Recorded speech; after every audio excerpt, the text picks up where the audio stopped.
every now and then,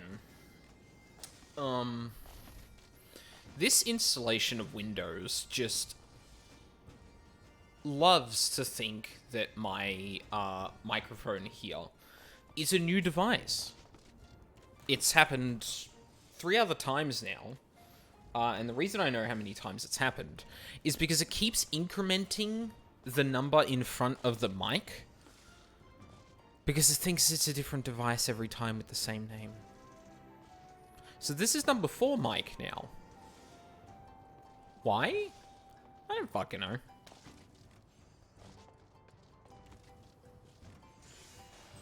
I probably should have spotted that before I started streaming, because it is actually noticeable. Basically, in OBS, it'll show you the sound levels of the different sources you have. One of them is desktop audio, another might be a capture card, but one of them is the mic, right? And I noticed as I was starting the stream, or sorry, as I came back to start the stream, that there was no volume meter next to the microphone, which should have keyed me in. But the other thing is that if the microphone starts muted in OBS, which it can't, because I always leave it open. Well, I always leave it open when I exit. It won't show it. So I thought, oh, okay, I'll just unmute myself and it should appear. And then it didn't. But whatever. That's neither here nor there. We've got some more dungeon grinding to do as Astrologian. And we're gonna do that. And I entirely blame the reason I am late to stream on the fact that I was adding more music to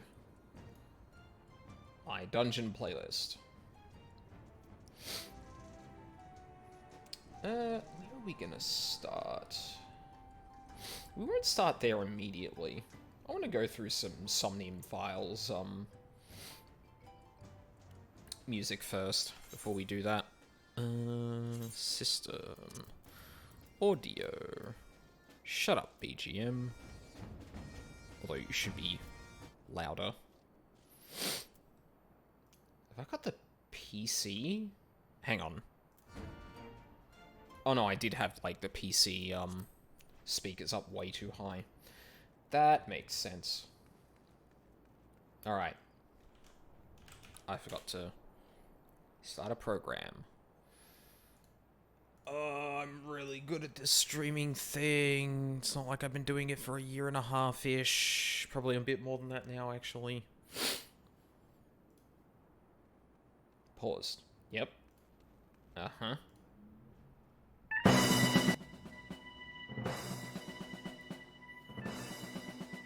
Nice.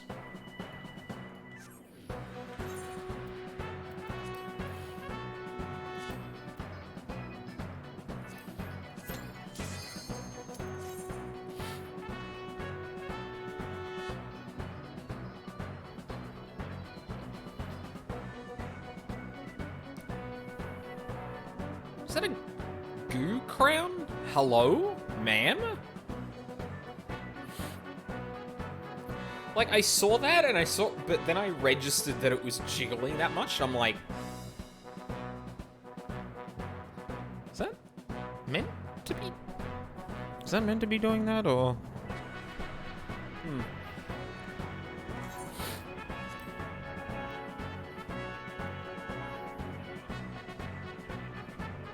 Sorry, there's a bug on my door. Contemplating whether I should grab it or not, but it doesn't look like anything dangerous or pervasive, so...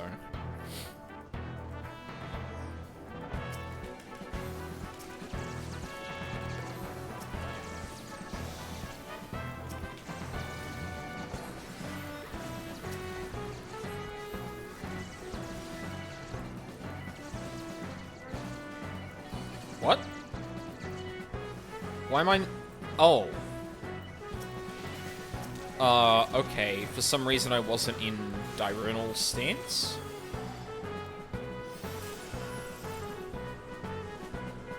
The fuck? Why would Did I not? Oh, is it because I'm too high level for this now? That might have been the reason.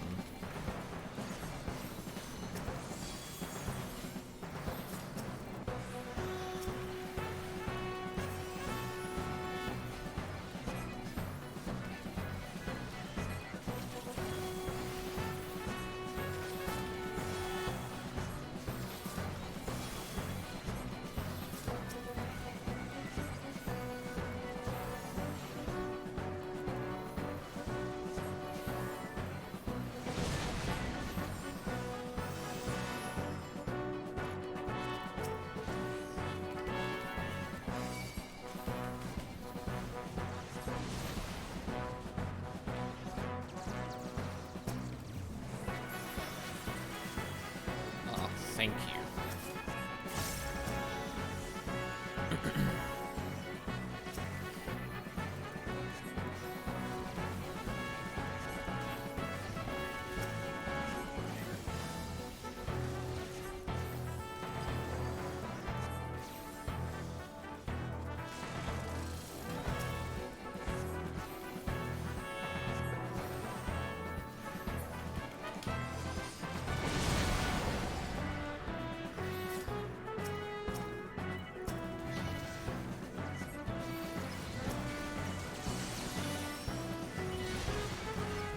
Ugh.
I will crush you underfoot!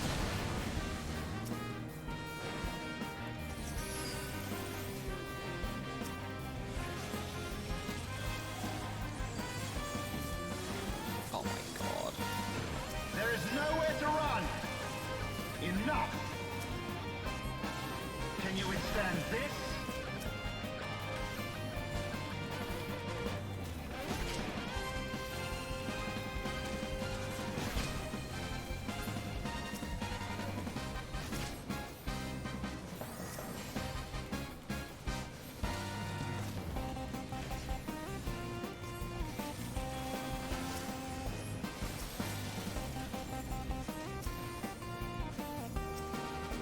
Enough!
Go burst, my son.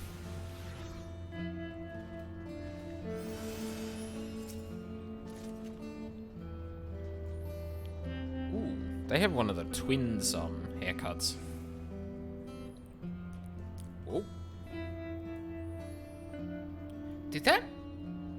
Oh no, because I was kind of hitting A and D. I was a bit confused there because it felt like I like naturally turned with the terrain, which I've never seen before, but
oh Jesus.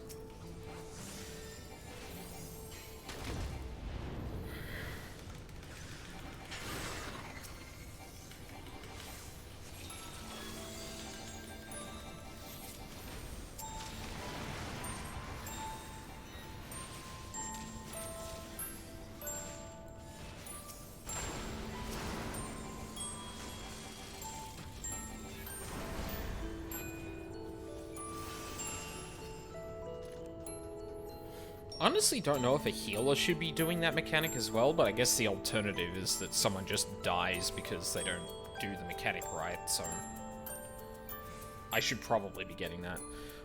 I think I was too used to like other DPS getting that mechanic that, and to be fair, the samurai did actually walk over, but I think they may have presumed I was going to walk over as well.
I don't know how I'm still doing that. I pretty consistently do something like that pretty much like every dungeon.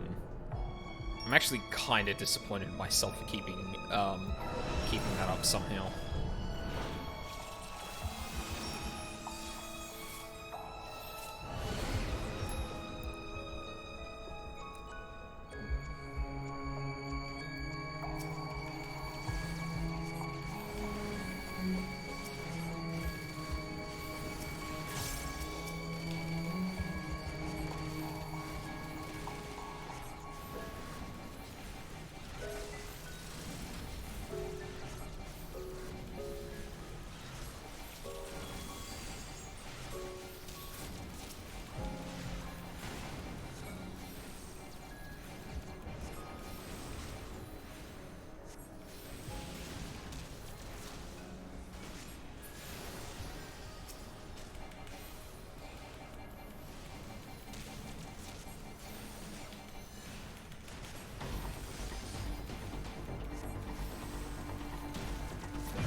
Darkness shall consume light.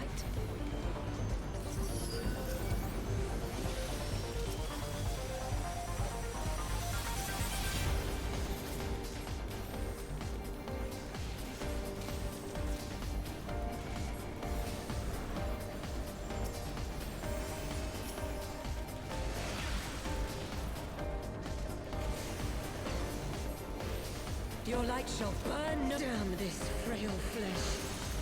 Know your place. Oh. Oh. You have meddled enough.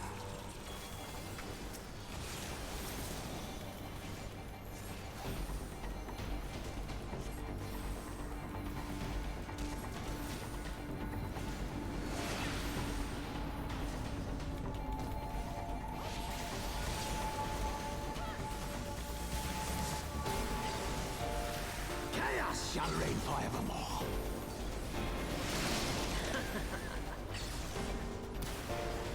What? Every fucking time, I swear to God.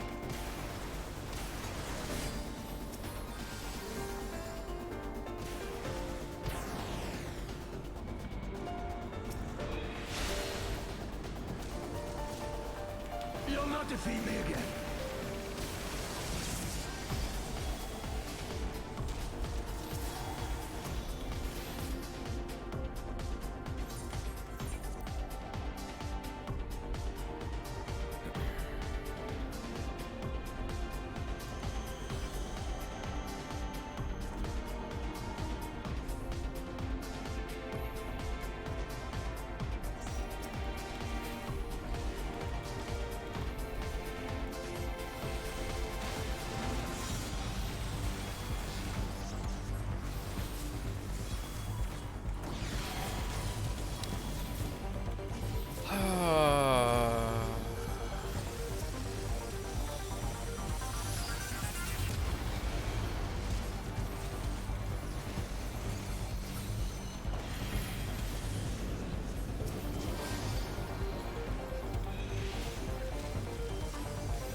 Oh, God.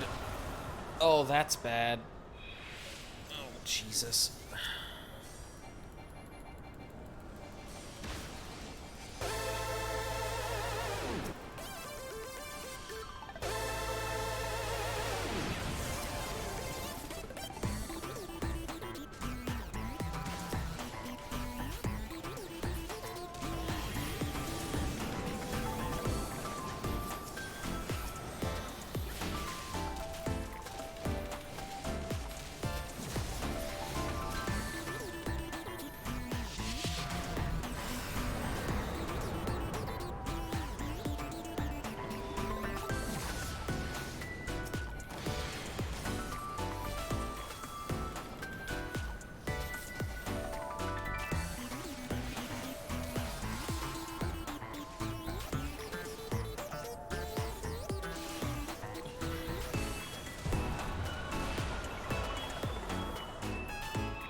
Oh, God. Oh, no.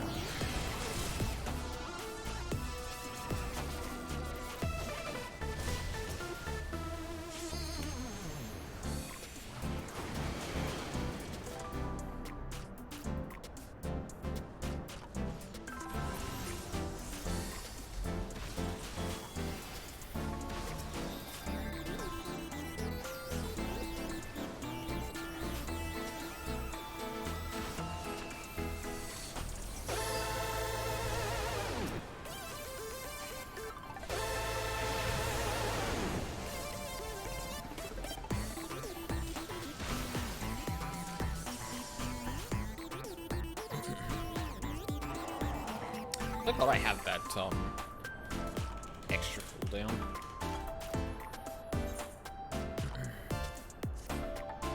I appreciate the tank for at least trying to do that fucking mechanic. It's a crime that I only got one commendation for that. I carried that fucking boss fight. Anyway. I think I can get another... any accessory.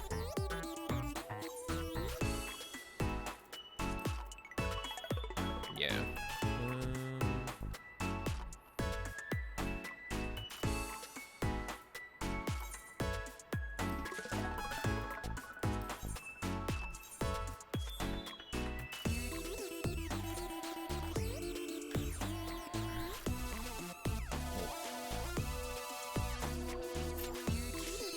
What do I have to be to get to 240? Oh, God. I should have really done this on my off time at some point, but I've been playing too much PoE.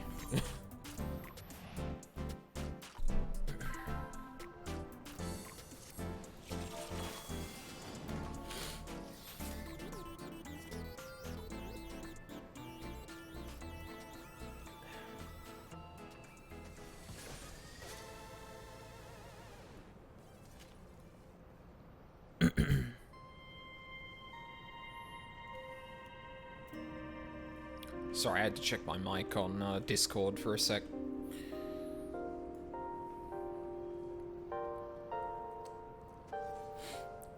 Varian Stormwind, Jesus.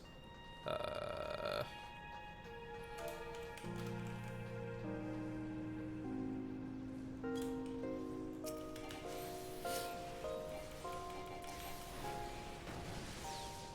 they actually one of the sprouts here?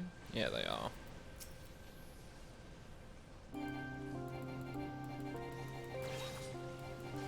Huh? Oh my God, again.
earth is the fucking monk? Damaged. What the hell? Weird. I will crush you underfoot! Savages.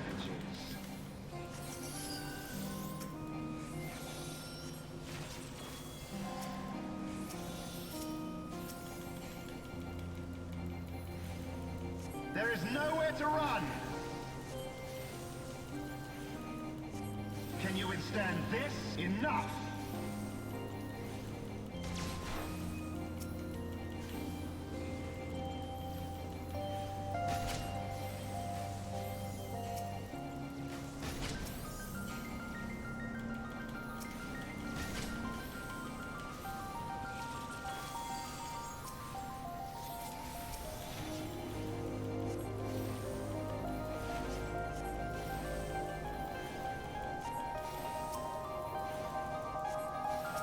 There is nowhere to run! Enough! Can you withstand this?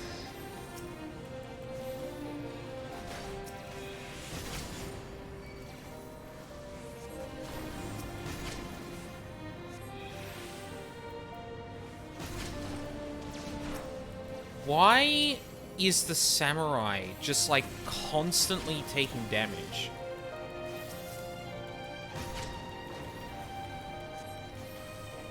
I don't understand.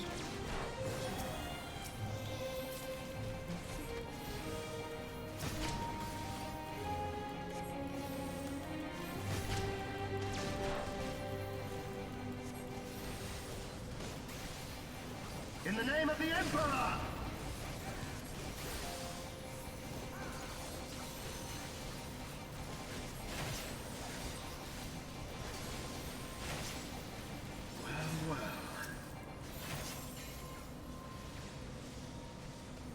Why?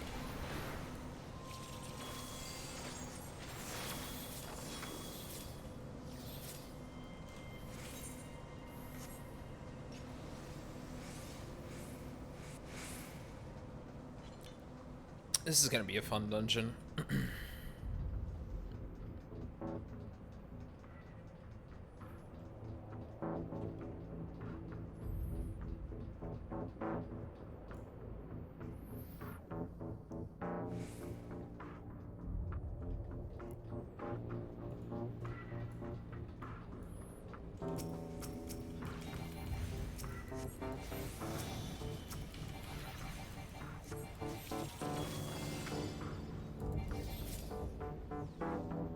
Wait, what?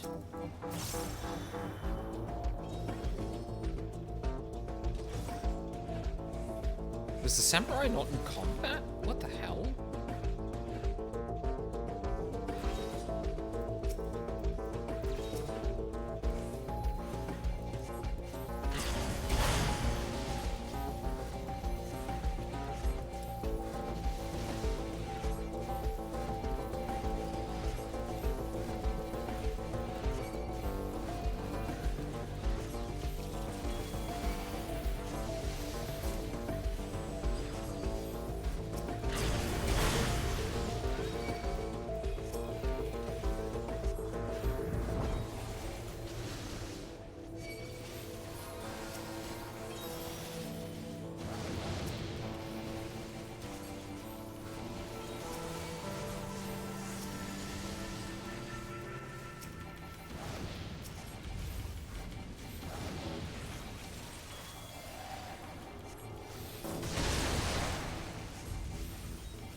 Oh, did that really not go off? Fuck.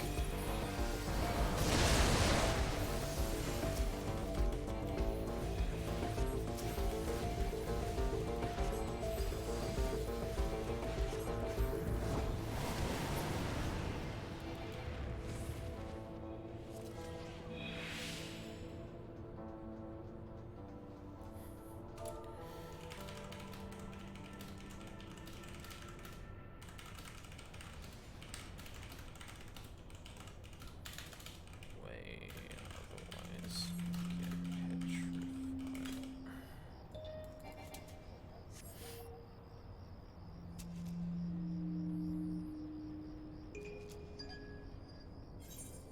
Oh, for fuck's sake.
Oh god, why did I burn that?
I feel like the entire party wasn't taking this much damage.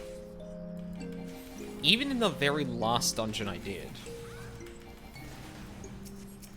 Something's up. I don't know what.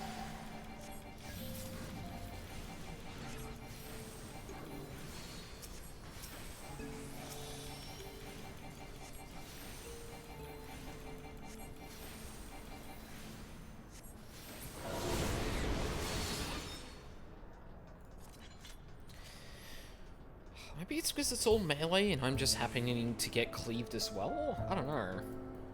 Something's up.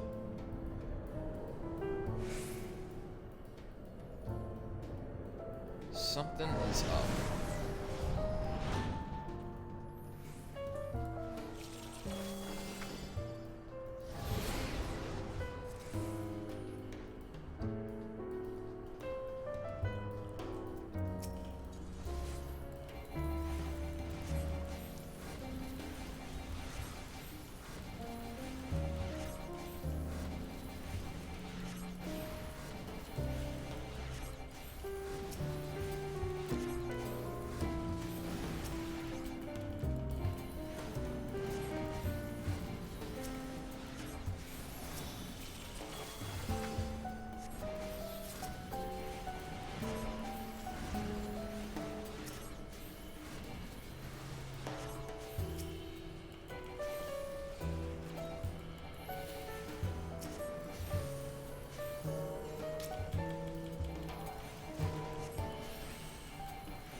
No. Darkness shall consume light.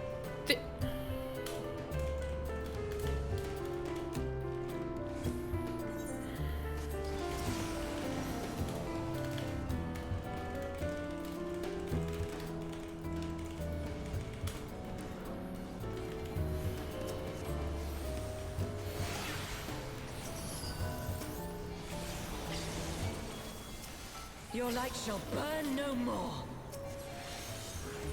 Know your place. Damn this frail flesh.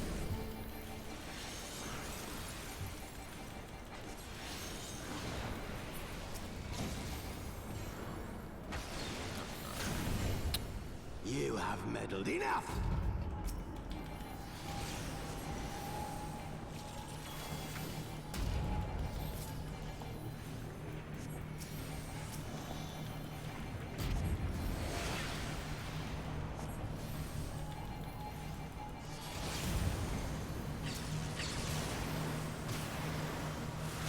Chaos shall reign forevermore.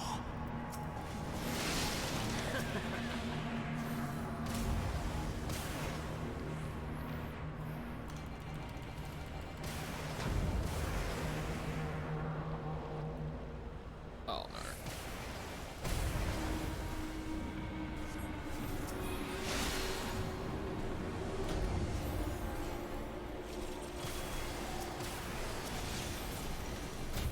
You'll not defeat me again.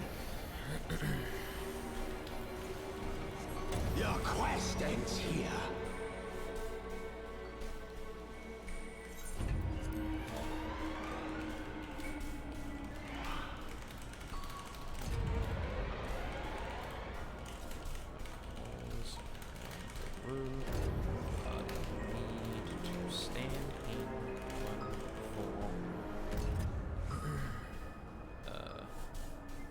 Stand in one before boss casts.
I know it's getting summer down here when it's like a not even like really warm night and this room is getting warm. That's barely November.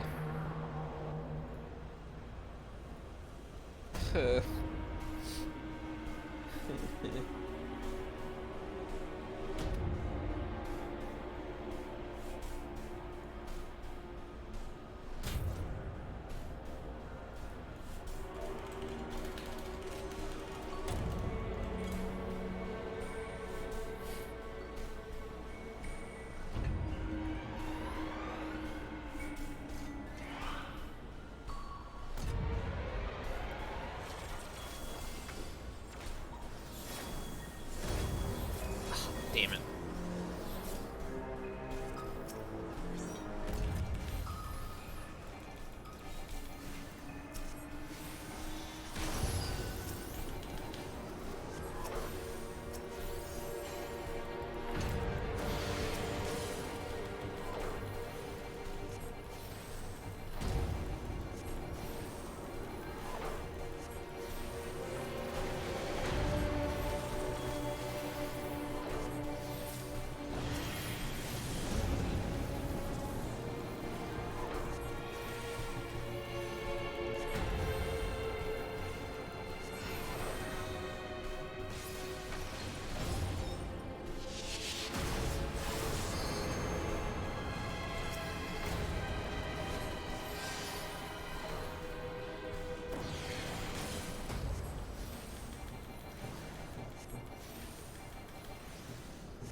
Convarian. I know you can do it. Oh, they didn't quite make it. Shit.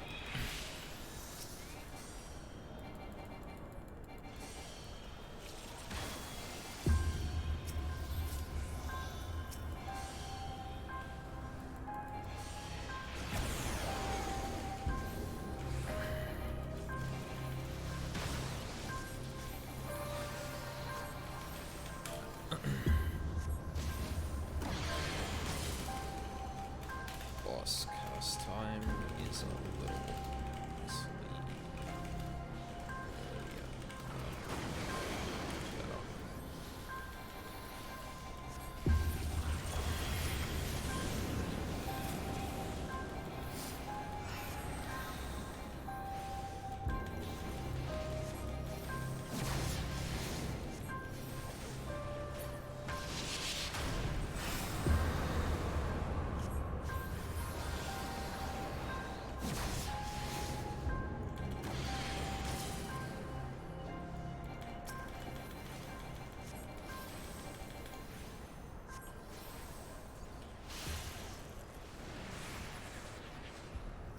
That's a boy.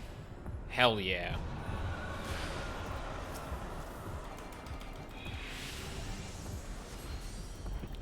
God damn it.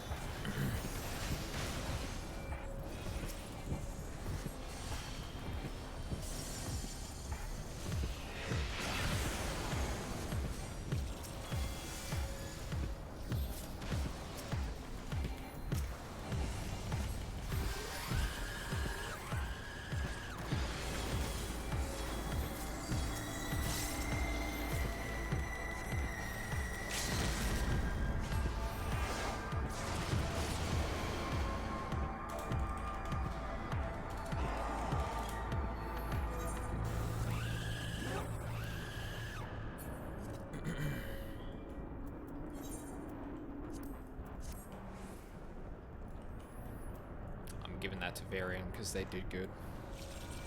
They deserve it. That reminds me.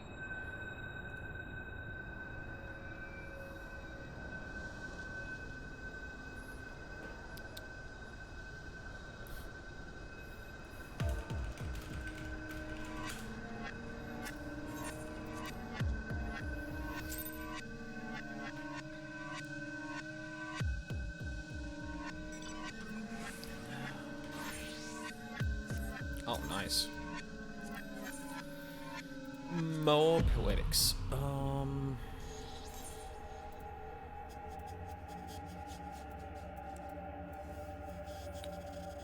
Yeah, basically anything but a ring.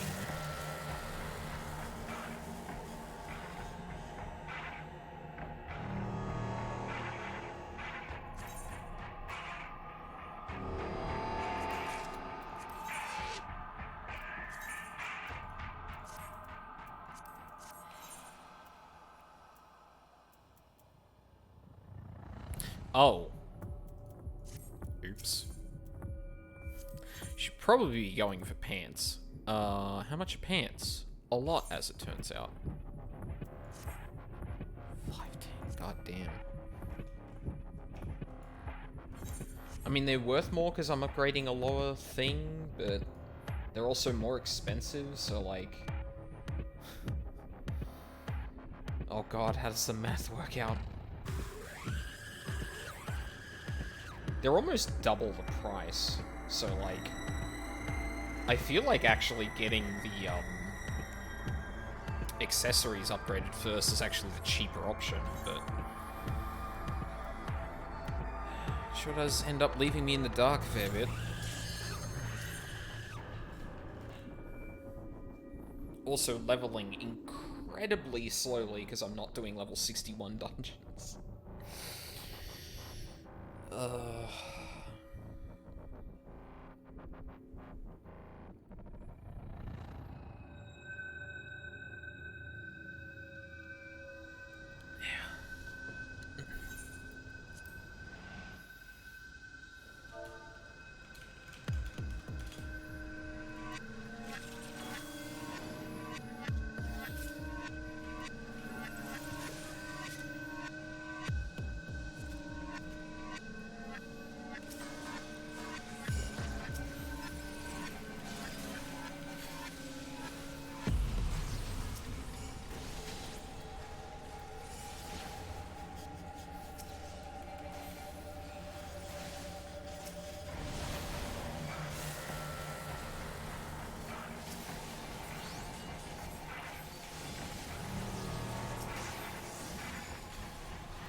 Come on, Moon. There we go.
I will crush you underfoot! Savages.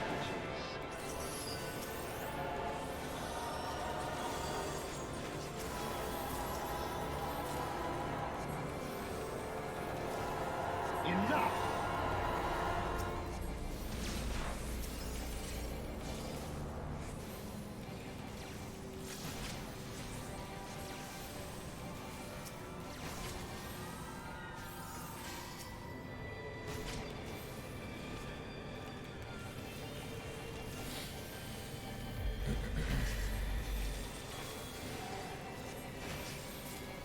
Enough!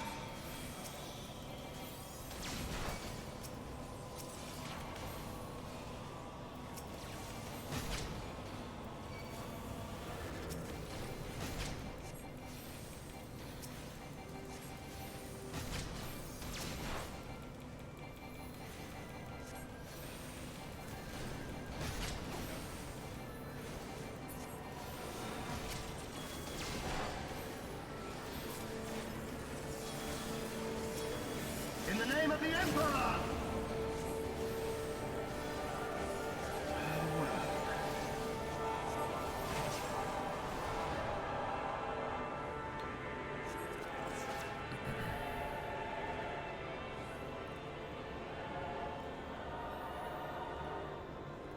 Alright, I think we've had enough of that. Oh no, this is the last one anyway.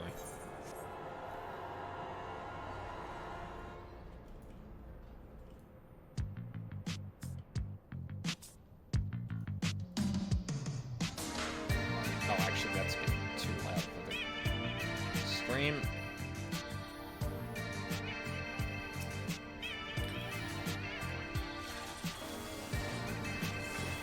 So Discourse today reminded me of one of my favorite soundtracks that I hadn't actually added to this playlist. So, you got a lot of SMT4 music in here now. Because that OST is seriously slept on.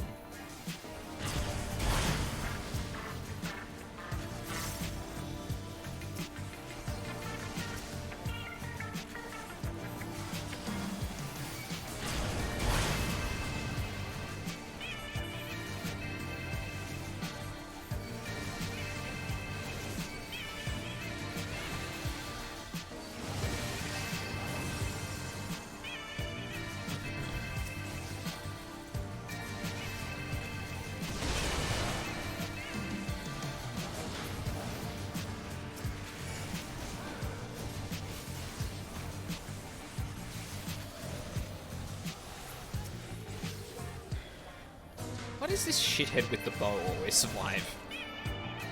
Fucking amazing.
Oh, well, we only got 2. Nice.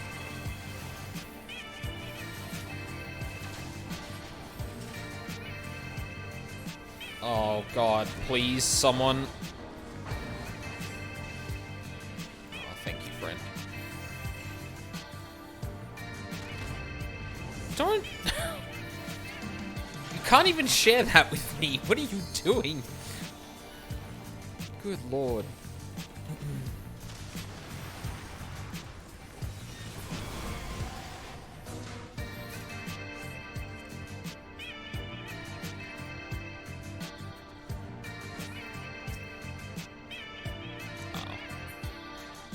I'll dispel it in the next room.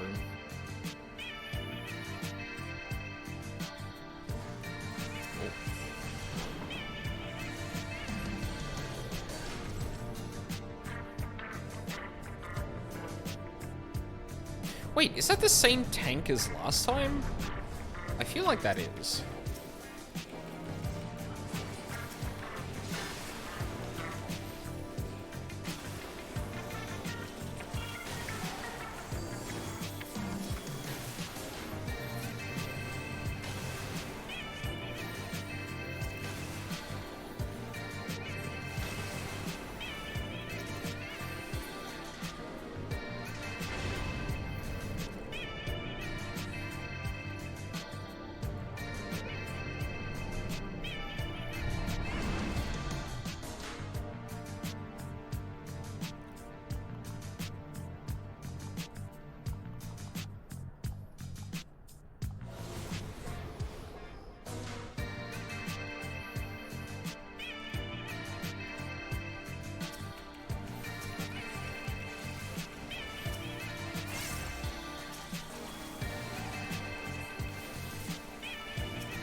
Either after this dungeon or the dungeon after, I'm gonna take a break just to get some more water. Warm room is dehydrating me a lot. I've gotta set the aircon up in here at some point.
Darkness shall consume light.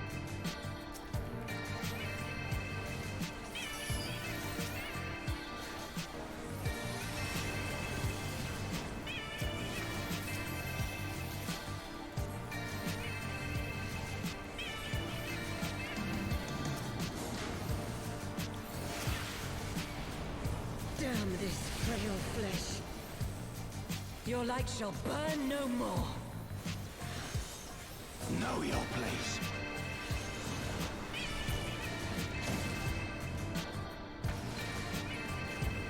Oh. You have meddled enough.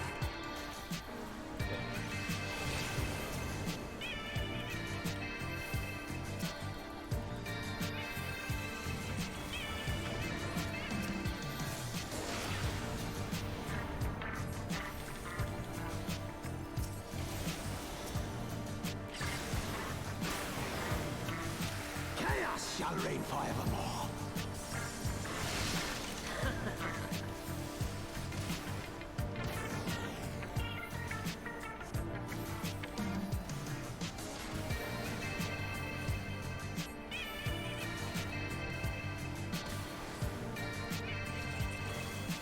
You'll not defeat me again.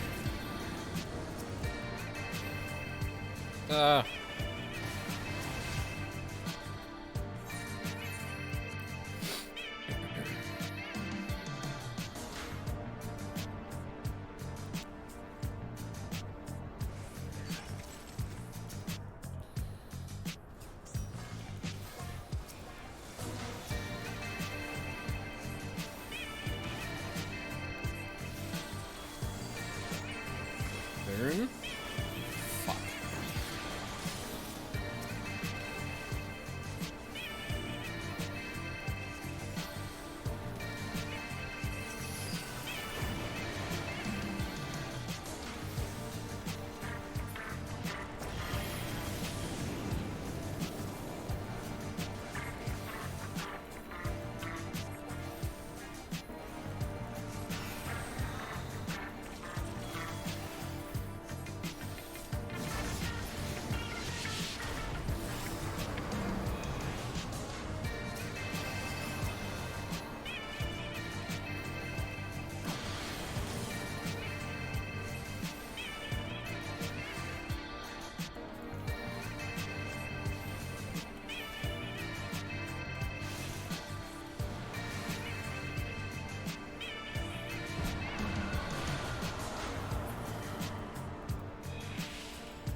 Barely any time for the second div.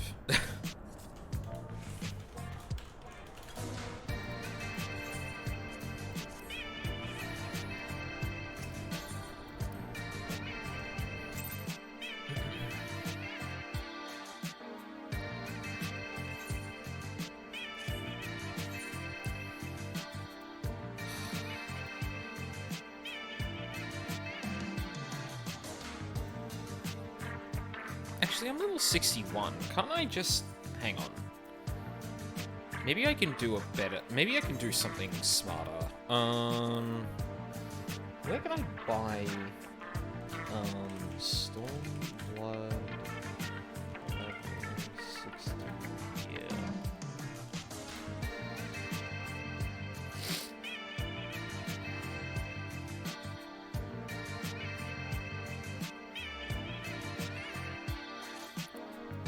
Got me.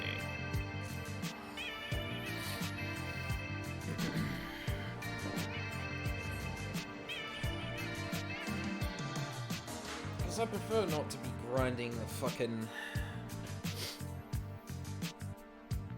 Or I prefer not to be grinding that damn dungeon for all of tonight. I've already done it for like an hour and a half. If I were to guess... Down at the market would be any gear vendors.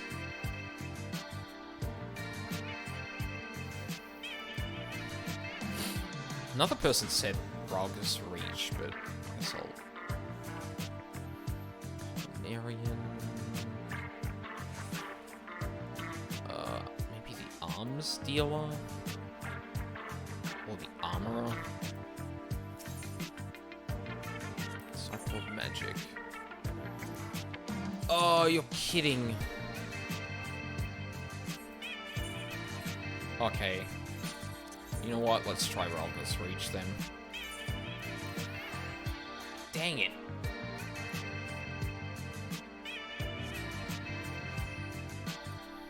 Led astray by the internet. Who would have known?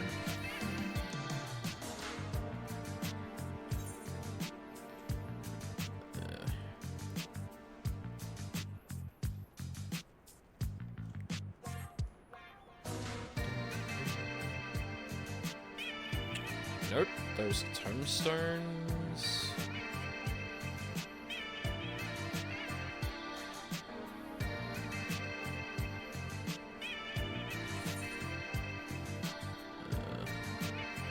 Maybe over here.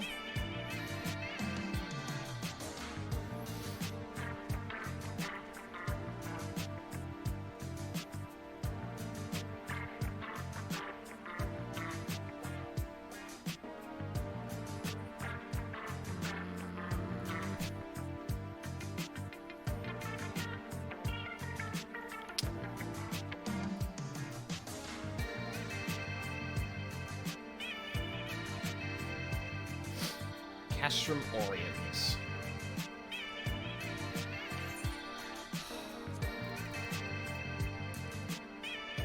A lot of people are trying to be helpful in that, in this thread I'm looking at, but everyone is throwing out different shit.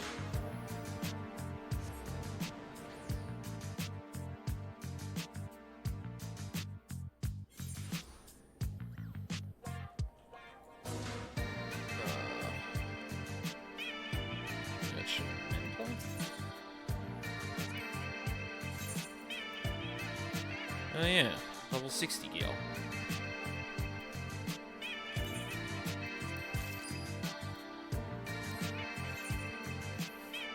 Oh no, don't tell me.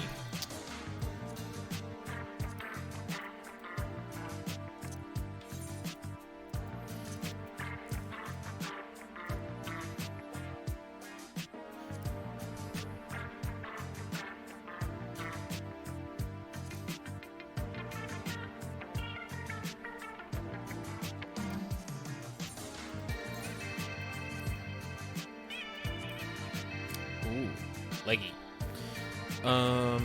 Alright, do you have any accessories? You do.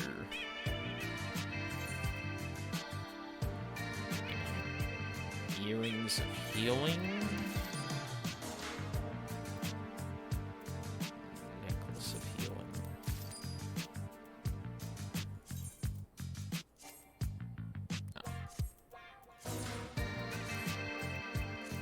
Oh, so close. Oh yeah, I guess I can get a ring as well. Damn it! If I knew that, if I knew this was here, I wouldn't have gone to all the trouble of fucking doing all the shit I was doing. There we go. Hey, now I can do this. Well, actually, no. Shit. Whew. Okay. I'm actually going to get a drink real quick because it is super fucking warm in here, and I don't want to dehydrate myself. So, well, not home. Thank you. I will be right back.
Ah. I'm back.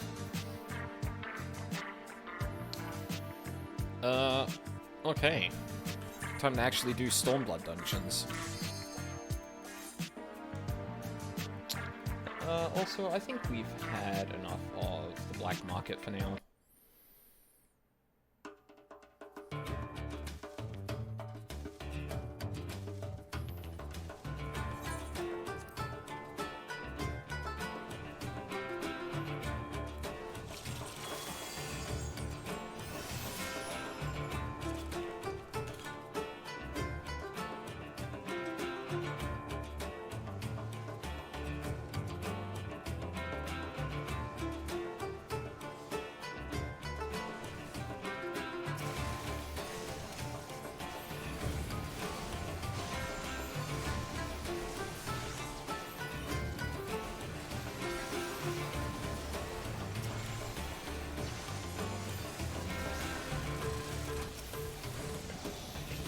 Oh no, we got an all-ranged party. Shit.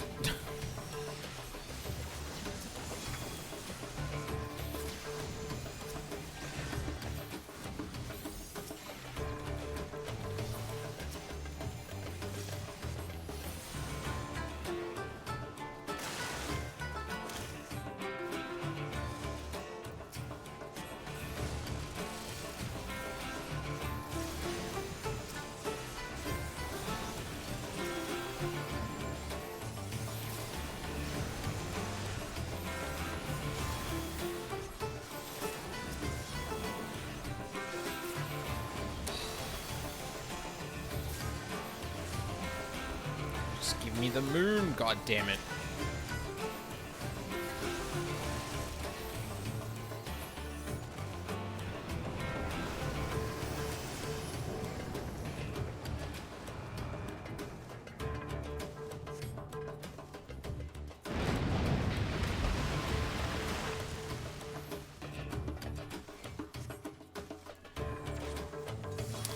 There we go. And of course, that didn't count.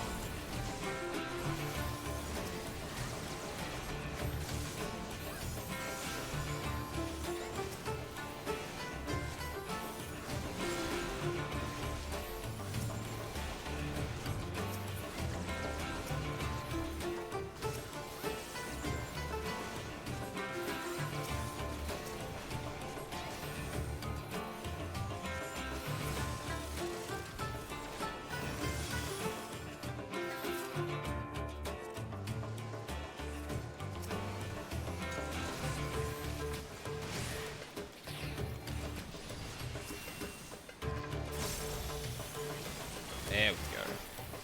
Ah.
Oh no, I burnt that. Fuck.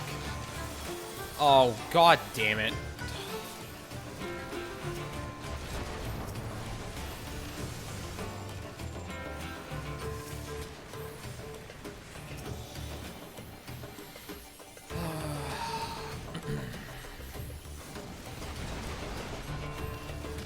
Get worse and worse at managing seals. Love it.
Did you already get a magic bulb?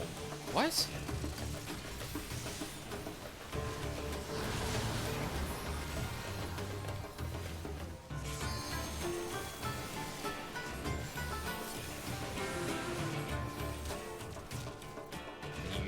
Yep, you're running away. Good.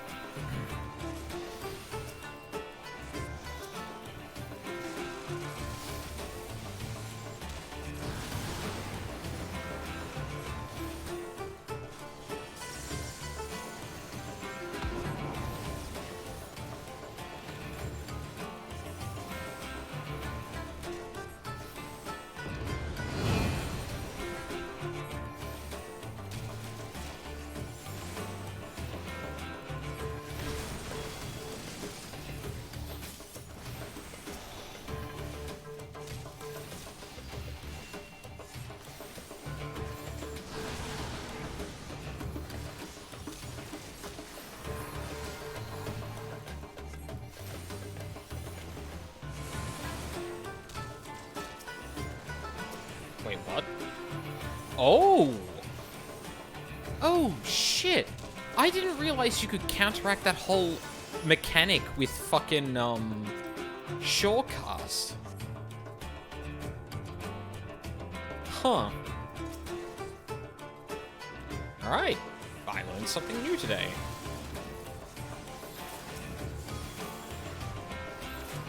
Oh no. No. Please, God. Oh my God, no.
Oh, I'm dead. Oh, we're both dead. Jesus.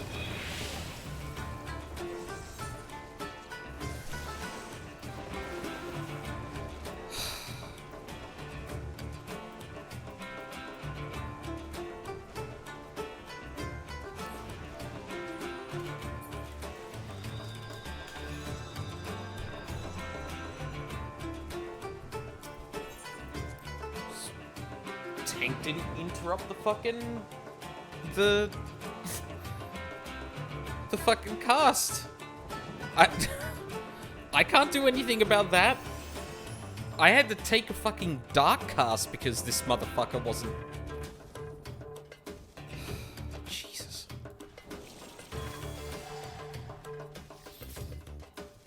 Lost all my seals too. Nice, nice. Love that.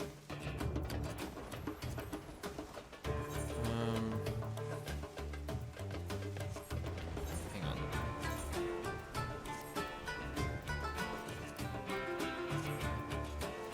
Sure.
Come on. Thank you. Well, a stun is fine.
Oh.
Ooh, turtle friend.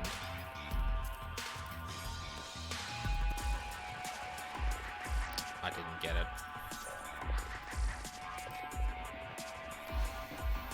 Oh, rip. No, can't have it all.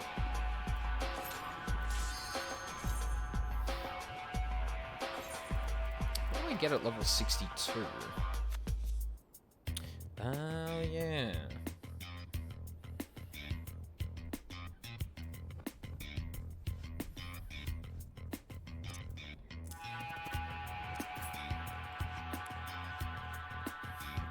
Trying to put buttons on my UI.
Wait, what?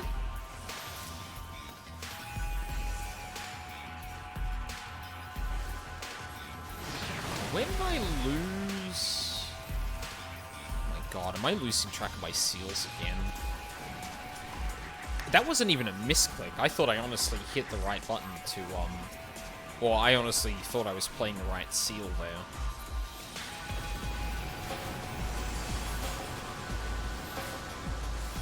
Damn it. Okay, I guess we only get a 2 seal.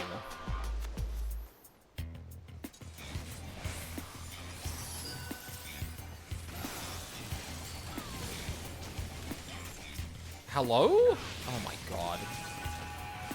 Boss is too tall, I can't tab target it. What the fuck?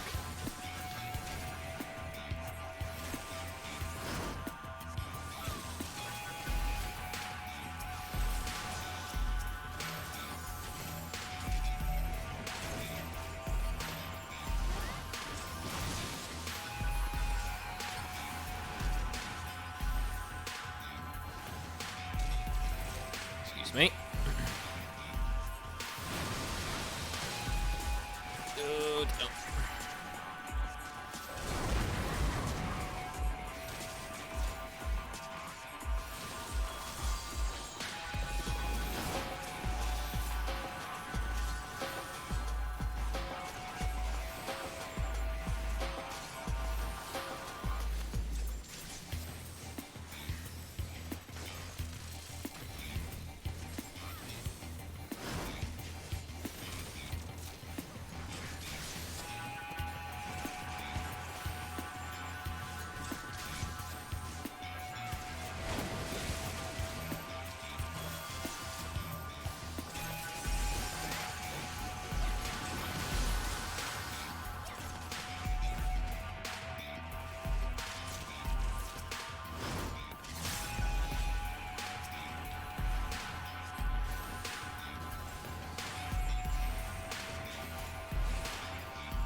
Yeah.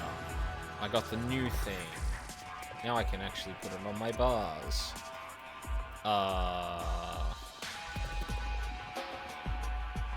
Fuck. Are there two?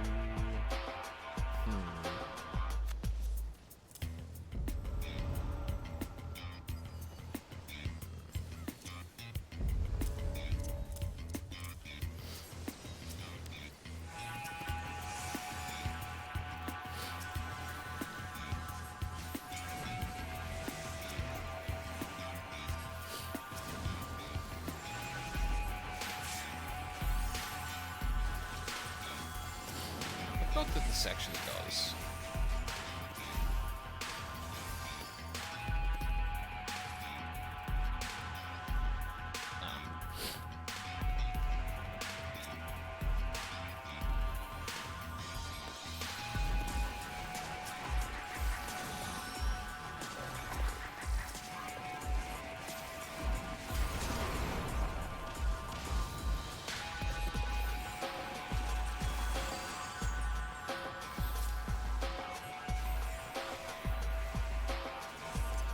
You know what?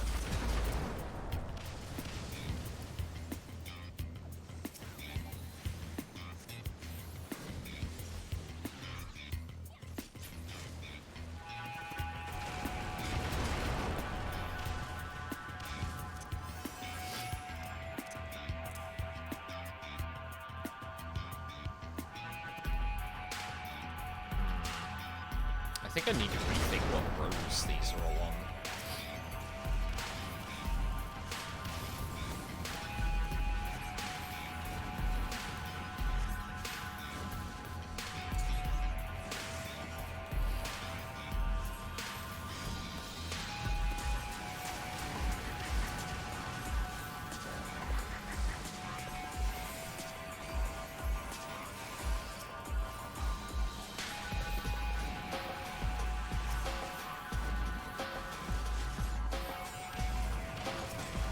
I don't know what that button actually does. Executing stellar detonation while under the effect of earthly dominance creates a stellar burst. Poison earthly star. Thing. Giant dominance. Win 10 seconds or it's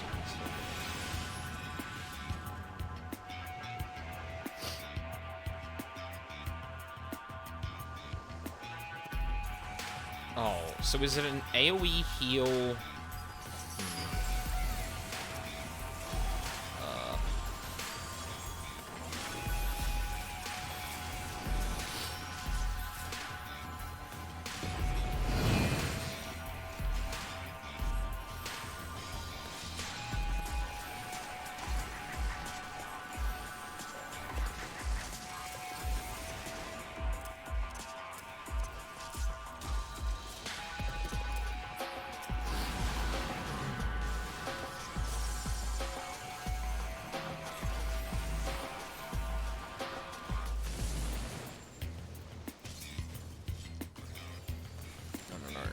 No, you need to... Yeah, okay.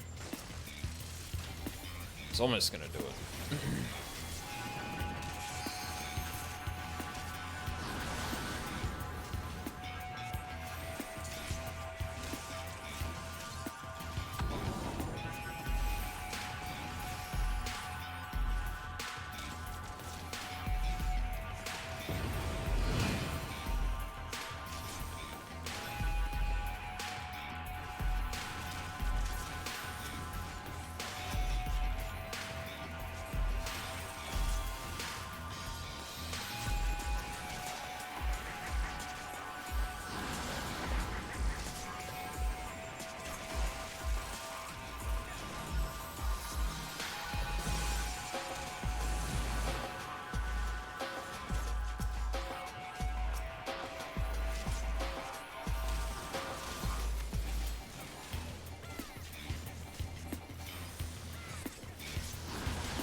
Stellar Burst, dealing unexpected damage with a potency of 100. Waiting 10 seconds or executing stellar detonation while under the effect of giant dominance creates a stellar explosion, which does more of the same. More but better. Well, the same but better.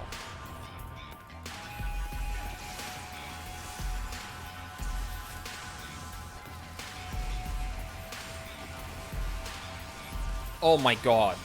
Oh god, please no.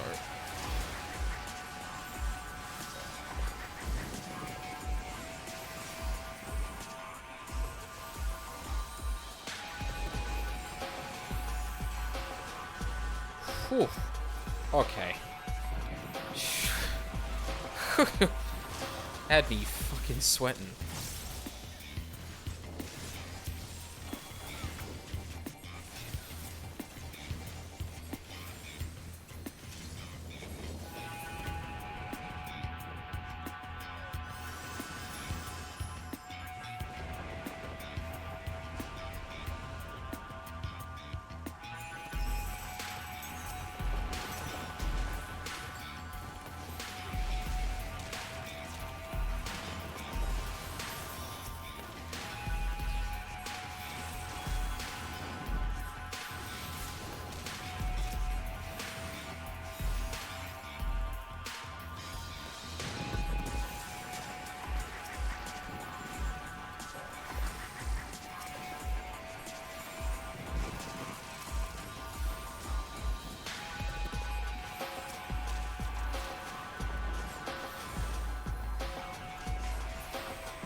I love a pull where I just get to hit Malefic.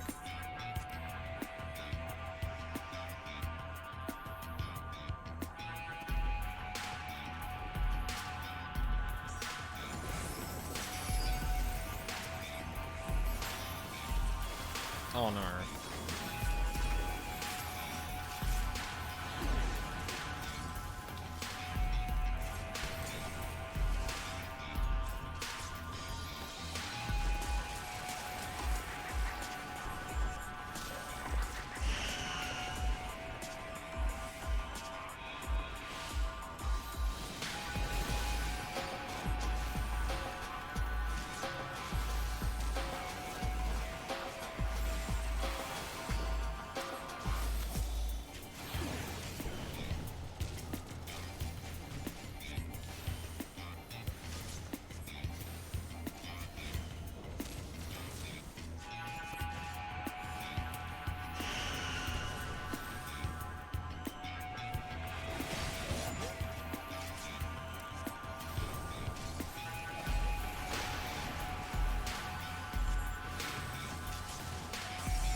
Damn it. Another pet goes to the tank. Fucking bullshit. At the very least, I might be able to go to Kugane and just buy another set of gear. Although I probably don't want to, like, replace the entire set that I have right now, because I did get a fair bit from that dungeon.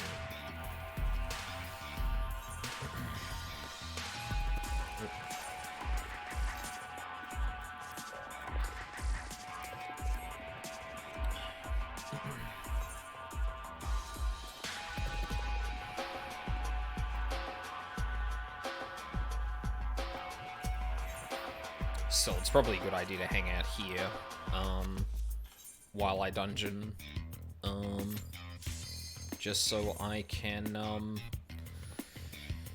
buy emergency gear if I need to. Ugh.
Oh, I went too early.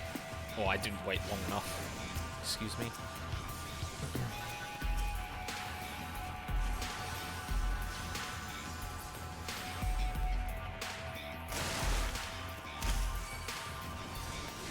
Eh.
I don't remember how much the other SMT soundtracks actually lent into that, like, single piano chord, but oh god, it sounds so good on the 4 soundtrack.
Oh my god, that's such a big cure. Holy shit. I didn't actually expect that to heal that much. Does that, like, have an increased chance to crit or something? Oh no, the cure potency is just huge. Okay, right. I think I expected the cure potency to be the same as the damage, so I didn't think much of it, but... Nope. Fucking big. Chunky heal. Good. Good. Good. Oh. Oh, God.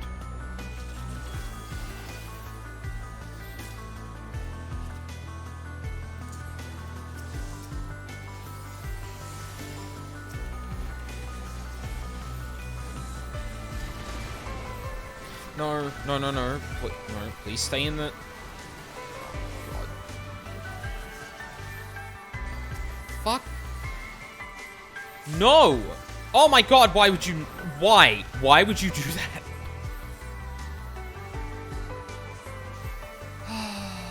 Please stay in the fucking... Star is a big heal. You literally could have doubled back.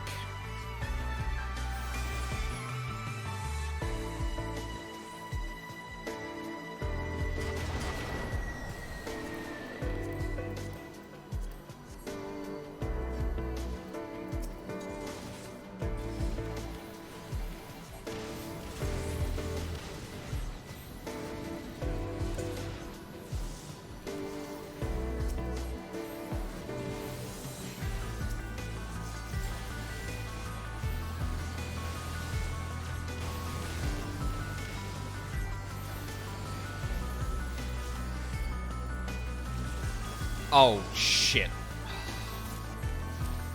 Why did I hit the card there? Fuck. Right before the boss. God damn it. Oh, well. I'm probably better off giving it to just the Dragoon.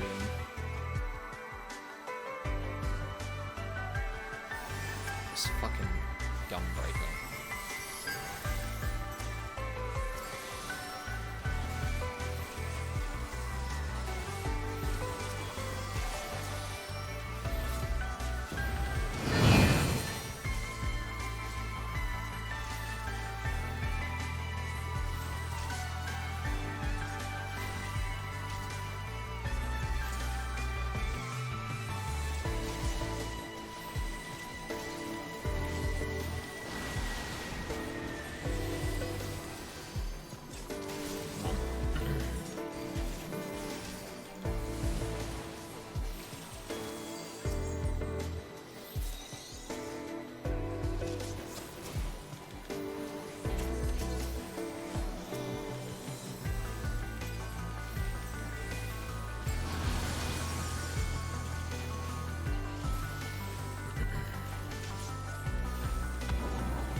That's close.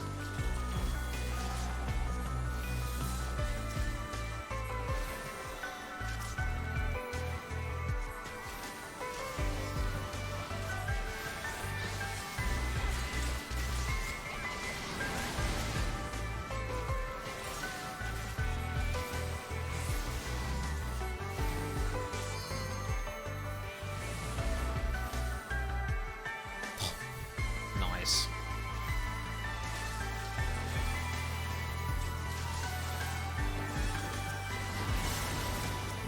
I love finding other ways different classes are breaking that mechanic. That's really fun. Alright, are we doing a big pull, or... I say weekly.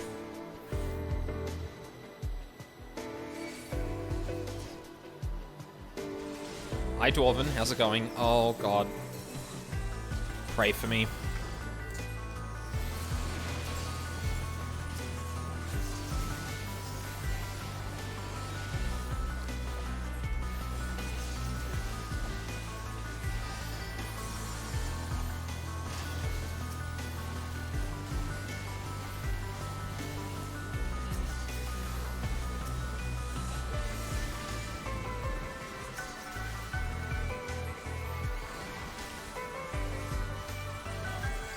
God, I wish I could see my healing throughput through that. I'm fine, it's been a rough week. I hear you. Worst part is, it's been a long weekend, but it still feels like it was a fucking week and a half, I'll tell you what. But yes, I managed to heal through all of that, so... I'm reasonably happy with that.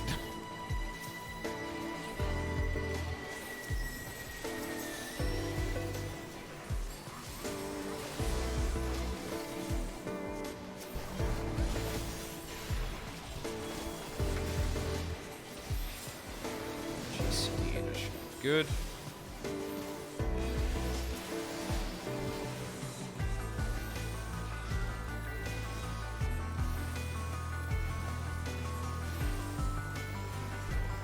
Also, let me know if the music is too loud.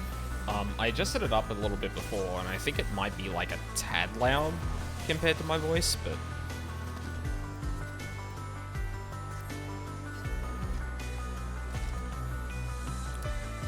it's fine. Okay, no worries. Why has it been a rough week for you, Dwarven?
Oh wow, I thought that was going to be more of a cure for you. Unless I just came out at the wrong time? Very possible. Everything in my home broke at once, internet stopped working, the plumbing got completely clogged, and my stovetop almost killed me. Wow! I have no eyebrows now. I would make a joke about that if I didn't feel like you were, like, severely burnt by that. Holy shit, that sucks. Did your stovetop just, like, flare up or something, or...?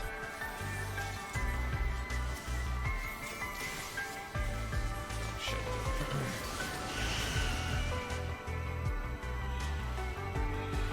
Alright, the fucking thing is not gonna help me heal.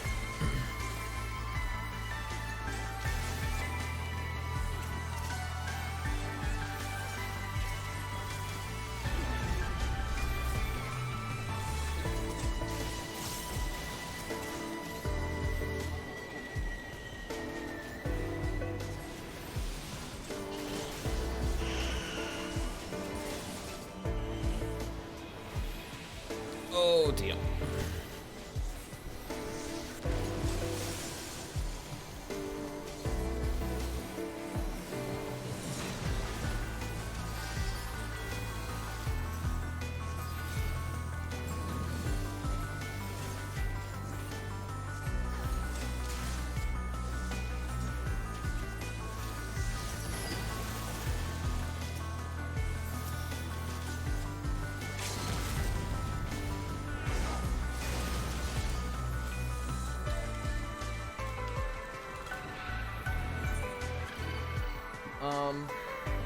I have no eyebrows now, it's all first-degree burns. Yeah, it's a good thing I caught it in time. The whole house would have gotten filled with gas. Oh, Christ. Not that long ago, I actually accidentally left a burner on, in our house. But luckily, like, the burner was actually on, so it wasn't spreading gas everywhere. It was just on all night. Which is still bad, but it's not like a gas leak in the house, you know? But, yeah, wow, that really fucking sucks. That's a hell of a week. This home is old, it's actively trying to kill us. Ugh, fuck, I feel that. Like, this place is honestly falling apart around us. No word of a lie. Like, but it's like trying to kill us in like very subtle ways, right? Like, there was a leak underneath the kitchen sink at the moment, which we think is attracting silverfish. Oh god, what was the last thing we had to fucking... Well, one of our doors doesn't cleanly unlock with one of the keys we have. Oh, also my attic hatch ladder got stuck and now it's permanently half open. Lovely! Awesome! That's amazing. You love to see it. That fucking sucks. You have my condolences, Dwarven. Now, I personally haven't lived in any place that's, like, actively trying to kill me like that. But I feel like I've always lived in, well, when I have been with my parents, lived in places that have been just, it's a little too not good. Like, ever so slightly. Ooh, a Dark Knight.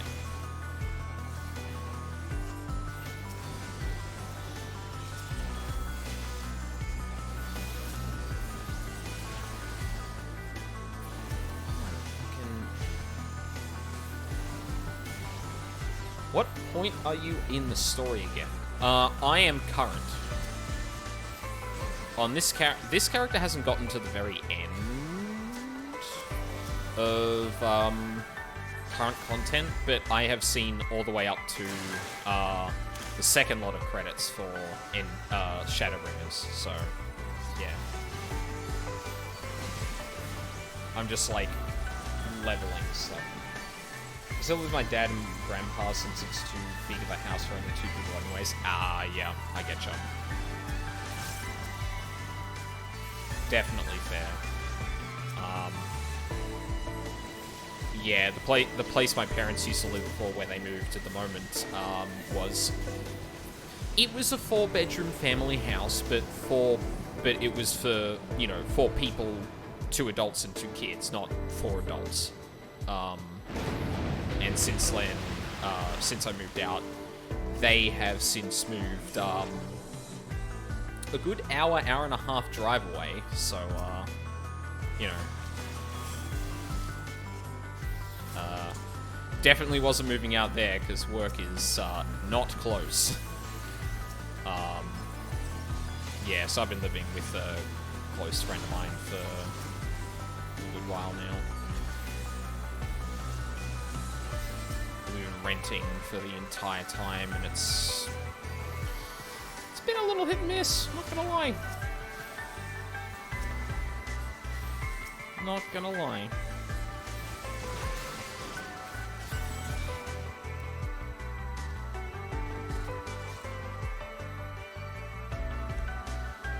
Excuse me? How about no? I'd appreciate it if you didn't.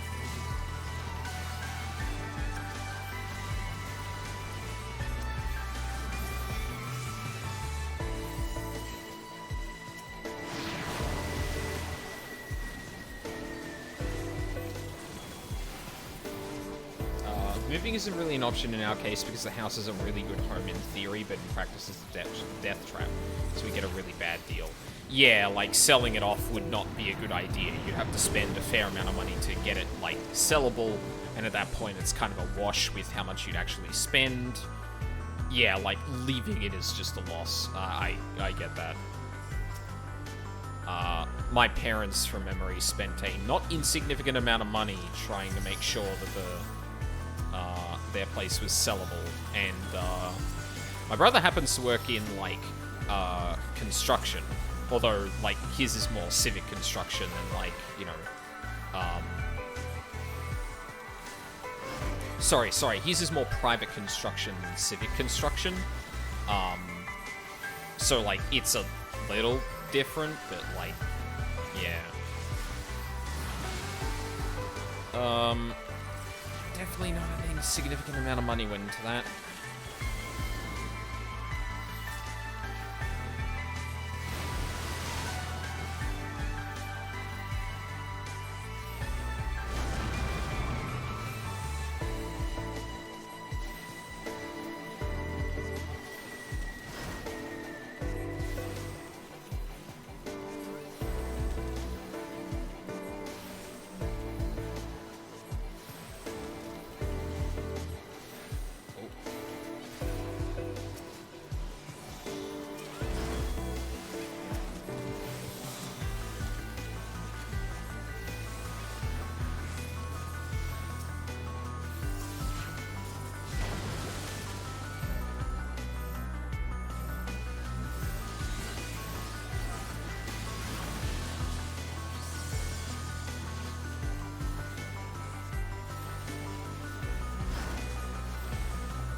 I guess it's just one of those things where, like, you have to kind of commit to over a very long time improving the place, so you don't really spend too much up front, but at the end of the day, you can sell the place for a lot more.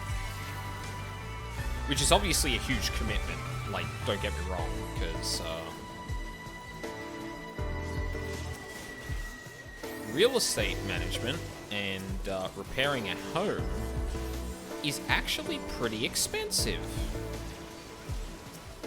Why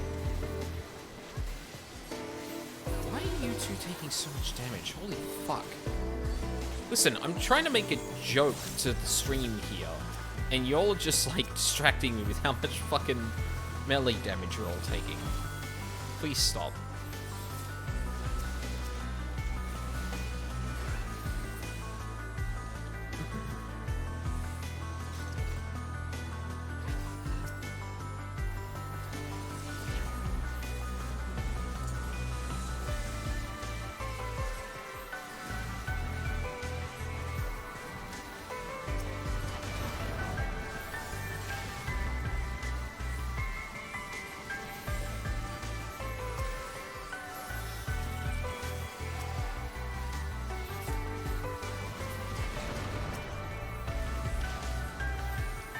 Oh wow, I actually missed the Red Mage's burn phase with the card. Fuck.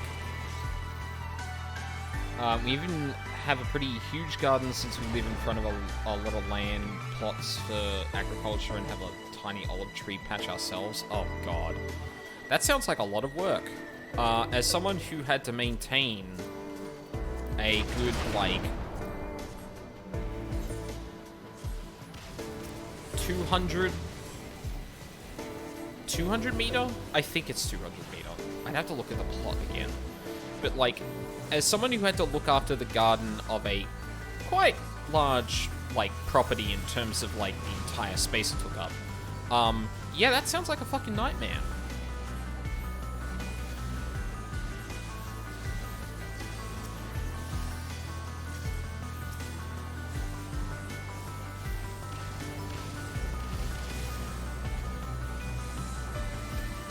Making your own oil is surprisingly easy. Well, sure, but, like, maintaining a garden, depending on, like, you know, how much grass is in it, how susceptible it is to weeds and stuff like that. I can imagine it's kind of a pain in the ass to maintain.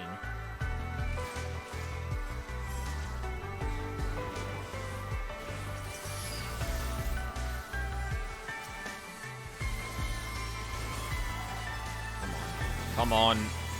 Thank you.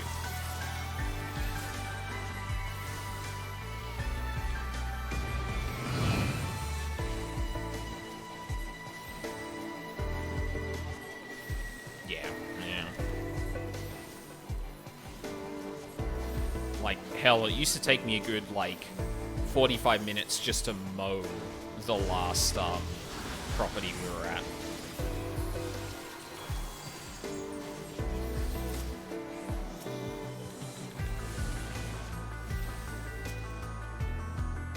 Go. Yes, good. Kind of lent it my dad's aunt, and she grows a vegetable garden in it. Oh, okay. Well, at least if they're actually, like, paying for it, which I would hope.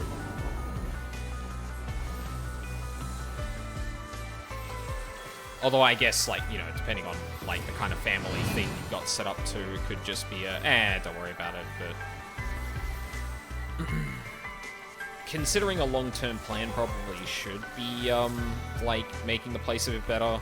Like, although I guess you could argue that, like, oh my god, why are you all moving in such weird patterns? It could be so much easier if y'all just stayed.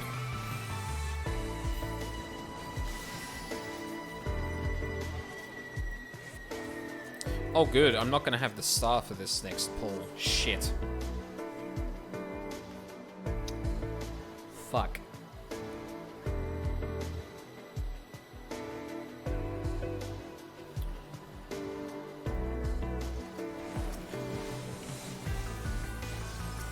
I appreciate you not doing the big pull.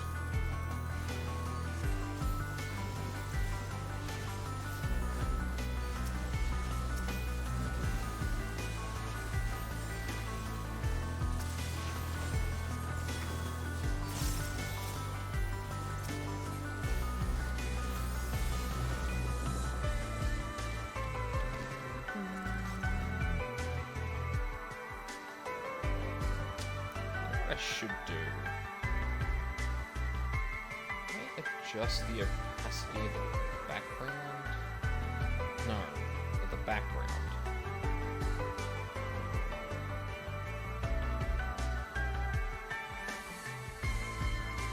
Yeah, I should probably make it a little bit more obvious. Because I think depending on the game, that's going to blend too much in with the UI, unfortunately. Whoa.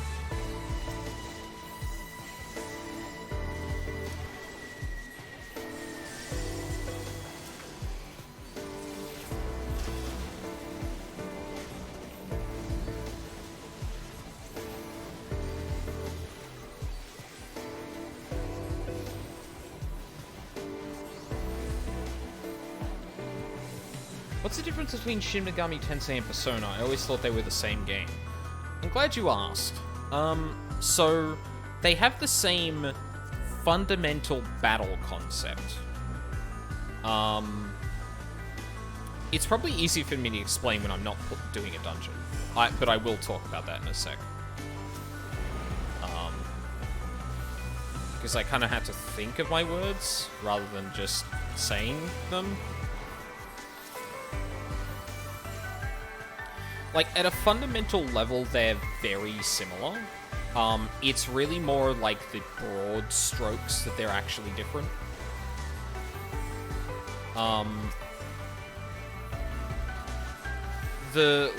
One of the way, like, in terms of narrative, Persona is more about, like, a set of personal stories in a very lower scope. Whereas SMT deals with, like, a lot more broader, bordering on philosophical stories. When it comes to battle, Persona is more about switching out some party members with very specific skills, whereas SMT is more like switching out a party of Pokemon that you can completely customize to help you in battle. That's probably like the main thing. Or like the two key differences. SMT feels more like a... Actually, I don't even know if I'd say that.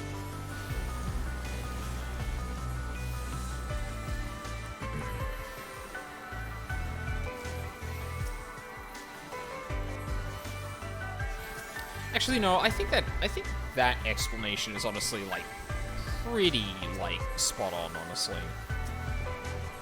For, like, a brief explanation, anyway. Oh, no.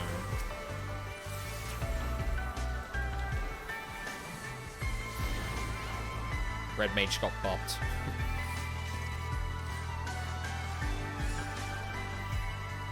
Actually, I am gonna turn that down just a tad, too.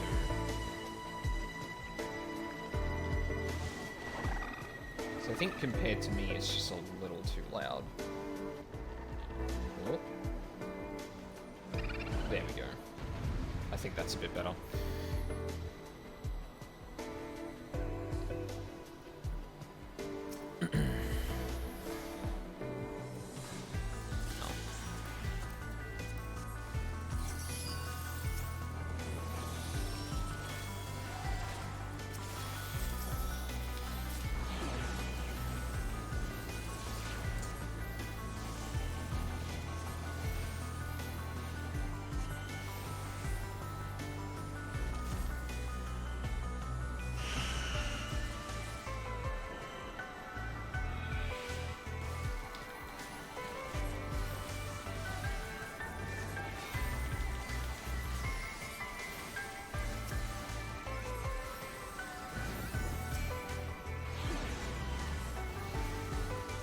What the hell? Why didn't it cast the fucking thank you?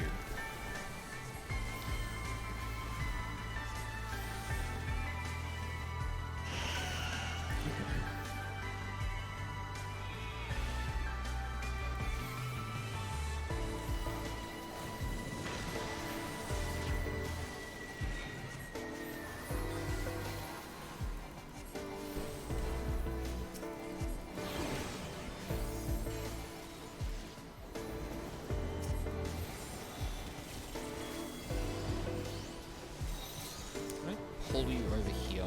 Yes.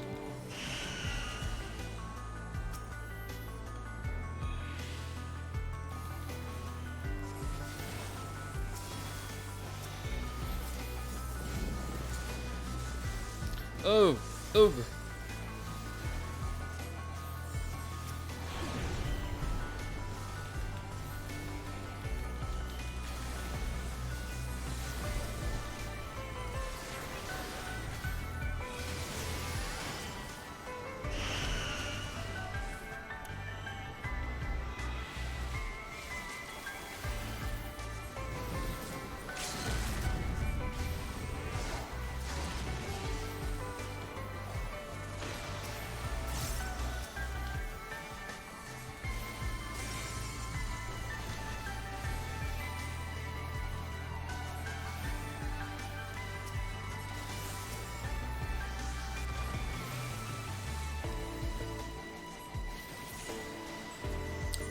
There we go. Oh, oh my god.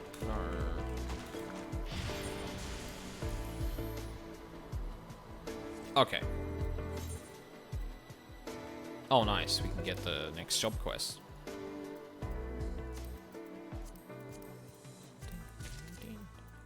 I got him. I got him. Turtle. Okay, so difference between SMT and Persona. So, in terms of history, Persona spun off of SMT, right? So, they share like a very similar fundamental, they share very similar fundamental aspects, but they have kind of like diverged very clearly from how they play, what they tackle in terms of like theme and stuff like that, and even to some degree how like you build parties. So SMT, you like the easiest explanation is think about how like Pokemon has elemental types, right? Depending on the element that your Pokemon is, it has weaknesses, right? So it generally learns like certain types of moves and it is weak to others. At an abstract level, that is what SMT demons are like. They learn specific kinds of skills, typically, and they have some weaknesses. The difference is that, like, there isn't, like, a demon isn't a type. You can teach a demon, depending on the game, any kind of skill you want, and it can have complete, like, different demons will have, like, a specific demon will have a specific weakness set, but it will not, like, be the same as other demons who learn similar skills, for example, right? It's a lot more broad, it's a lot more harder to get a grasp on, right? Because, and like the idea is when a demon shows up, you're not 100% sure what it might be weak or strong to, even if it does start using specific elemental skills. It's just, it's like, it's a more difficult RPG with some, like, typical, like, JRPG, like, elemental weakness stuff woven in. It's just that almost every single demon has a different arrangement of weaknesses, strengths, and all that kind of shit. That's the thing that's, like, common between the two, right? The difference is how you're rewarded for exploiting those weaknesses. So in SMT, typically what happens is if you hit someone's weakness, or you start off with a party of 4, 3 of them are demons, the 4th is your main character, and you fight another group. Your team has 4 turns. If you hit a weakness, you get an extra turn. If you hit someone's strength, you lose a turn. Now, there are different levels of strengths. Some of them are just like a half damage, some of them are nullified, some of them reflect, and some of them absorb. So if you hit reflect or absorb, I think you lose all of your turns. If you hit a null, I think you lose 2. That might depend on the SMT game though. But generally speaking, what you want to do is you want to hit, you're incentivized to hit weaknesses, but you are heavily punished for hitting strengths.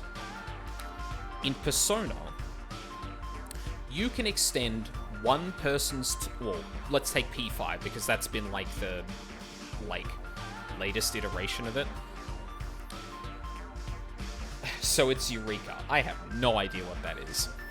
But with Persona, you're not punished for hitting strengths, other than just the immediate effect, right? So if it reflects damage to you. If it nullifies it. If it absorbs, it usually heals the monster. But you don't get, like, you don't lose turns because of that. Instead, what Persona tries to do is it rewards you specifically for hitting weaknesses. And it does that by you being able to pass your own turn to other party members.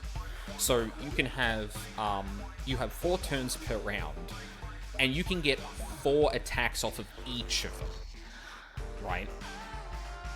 And, you know, depending on the game, there are different bonuses for being able to switch to everyone. There's different bonuses for being able to switch to another person, you know. But that's a key difference, right? SMT has a bigger array of punishments for playing incorrectly. Persona rewards you more for playing correctly. Now, in terms of improving your own party,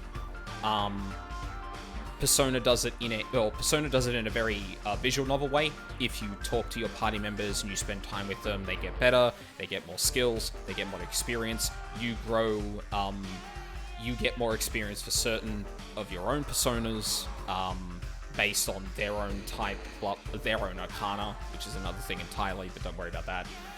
Basically, a lot of the reward from, a lot of the reward you get a lot of the work you need to do to get rewarded for fusing personas or demons and improving your party is just spending time with them. There's a huge time management thing, because generally Persona happens over a calendar year. SMT, it is a lot more traditional RPG. You go out and grab the monsters, you mush them together, go out, grab more monsters, mush all of them together, and make all the monsters you want in specific ways you want, right? It's a lot more about the experimentation, it's a lot more about the specifics of the monsters you're fusing, not any ancillary thing outside of that. And likewise, Persona and SMT have different narrative focuses. Like I said, Persona has a lot more of a personal narrative sort of thing. You are playing a character who has personal relationships with people immediately around them, and those are mostly the focus of the game. SMT is a lot more broad than that. There tends to be a lot more existential, world-shaking things that are happening immediately that need to be resolved, and thus, like, personal relationships are play a little bit of a backseat to more the large philosophical things that are happening in the background. That's pretty much the top to bottom of the differences between SMT and Persona. I hope that made sense-ish. It's funny you talk about that, because this came up as a topic recently, because SMT5 was coming up in some preview and review content, and there's been some discourse about it. Some discourse I particularly dislike in many ways.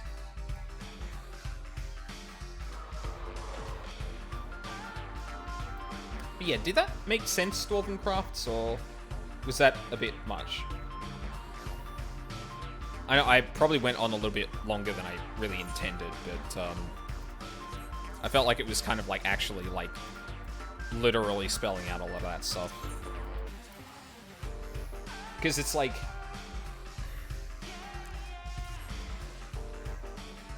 it's very easy to get the impression that they're either very different or very the same. No, I got it. Okay, cool. Yeah, like, I think, like, depending on the section of the game you look at, it's very easy to come away thinking they're either, like, oh, I didn't know they were even... Well, it's hard to imagine they're, like, a spin-off series, or it's hard to imagine that they're a different series. Where the actual, like, differences and stuff like that are fairly, like... Not fairly complex, but they're... What's the phrase I'm looking for here?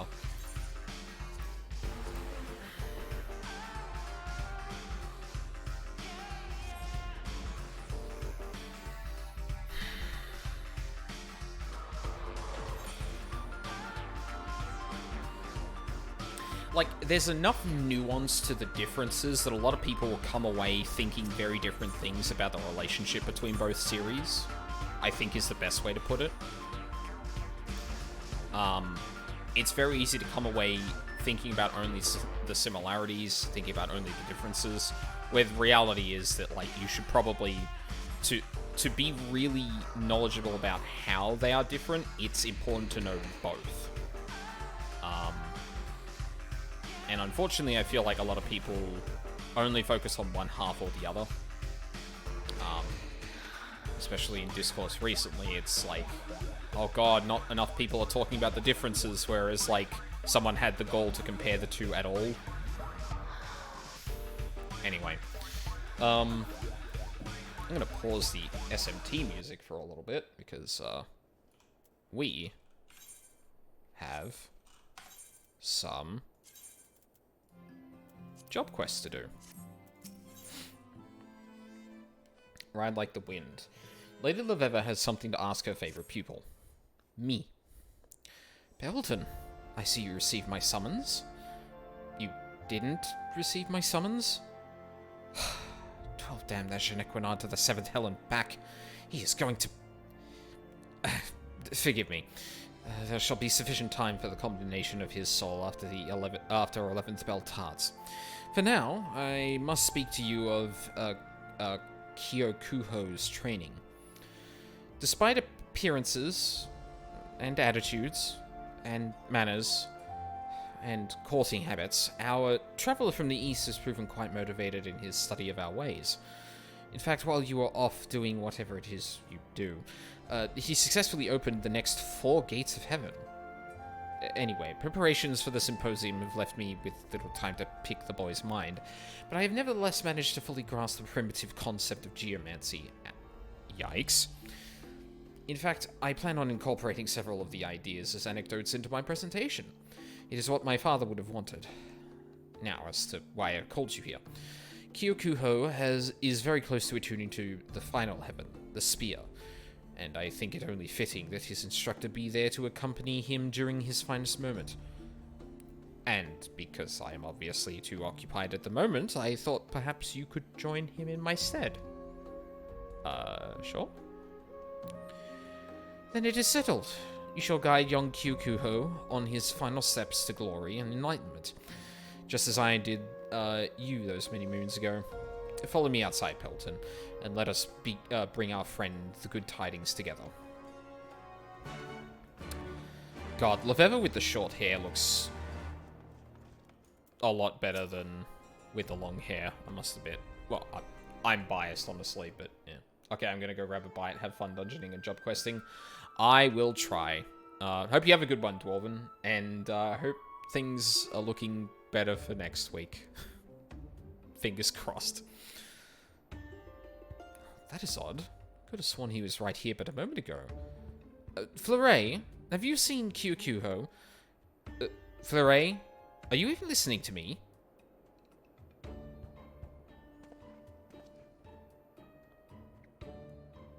If it is our Hingar novitiate?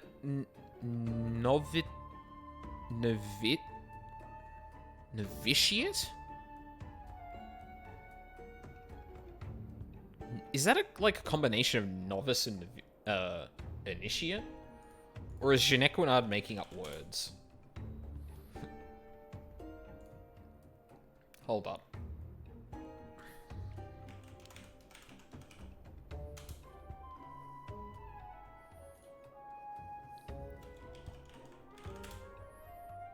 Novitiate.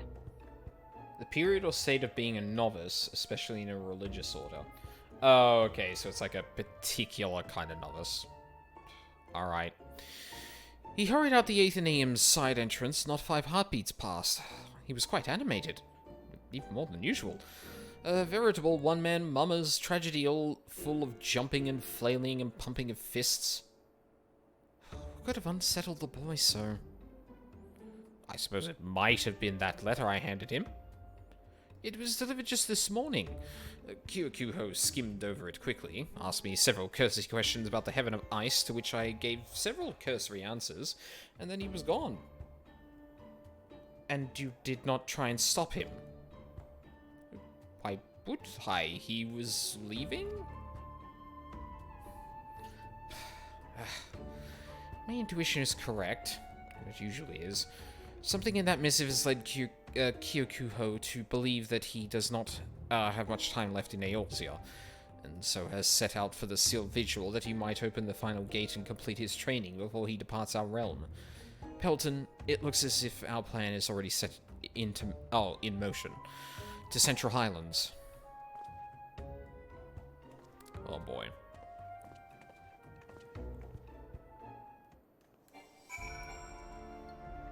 I mean, I hope they haven't found themselves in trouble, because...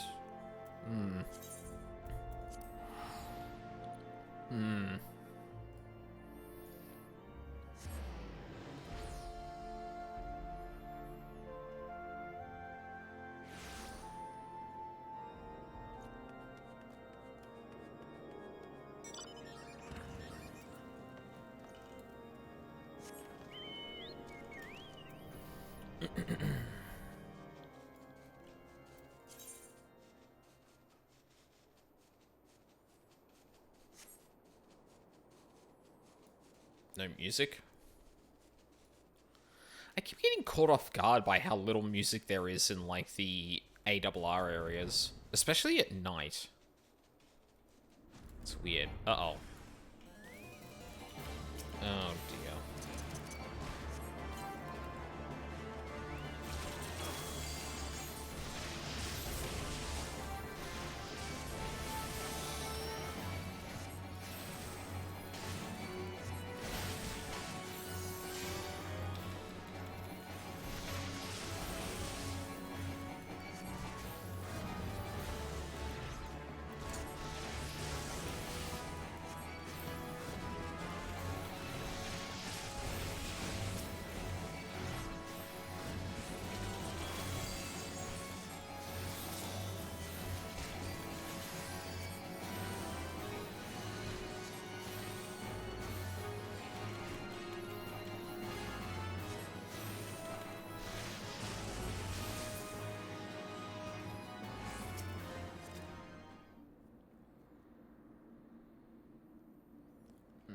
hope the boy's okay.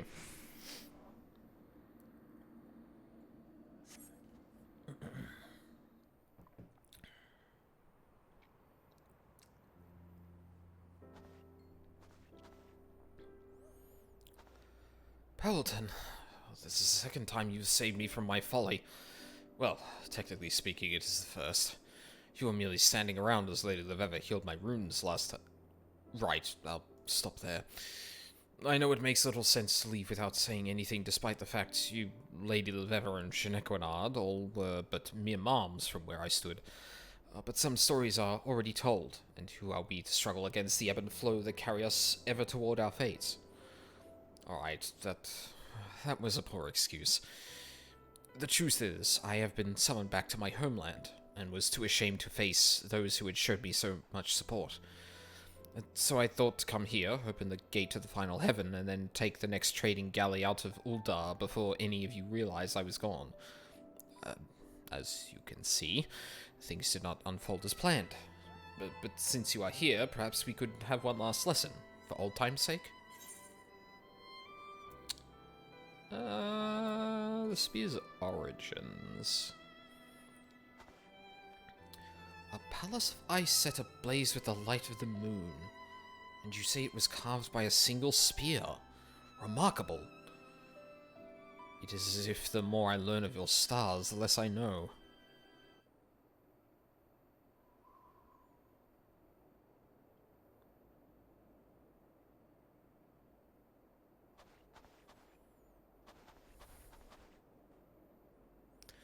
I think this may be the last time I ever see of, the last I ever see of your heavens.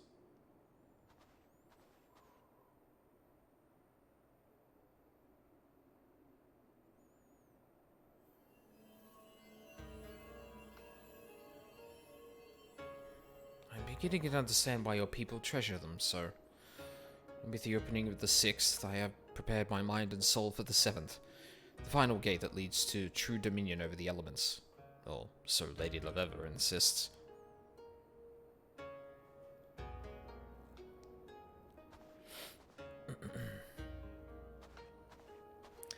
Our conversations have been eye-opening, to say the least.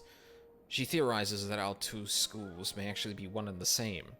Whereas astrologians look to the stars above to read their fates, we geomancers look to the star below and listen to its songs, and draw our answers from its whispers.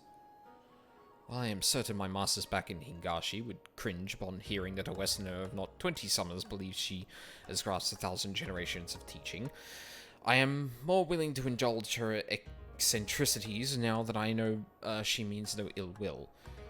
I only wish that that we would have had more time to possibly see if we see if there was some way we could have combined our knowledge to create something new, something the world has never seen before. And with that, I bid you, Lady Leveva, Quimperane, Miguenil, soft-skinned Fleuret, sweet-lipped Horiate, that tall chap on the second floor, always mumbling about some star's magnitude, even Jeanne, the fondest of farewells. I have a long journey ahead of me. If I do not leave now, I fear I will never be able to.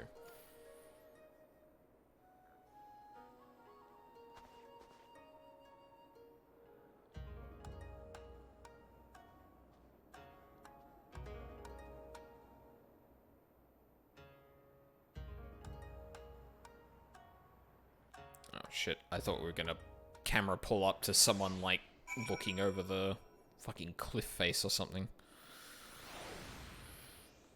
Oh, lucky us, there was no one there that time. Alright, just back to the Athenaeum.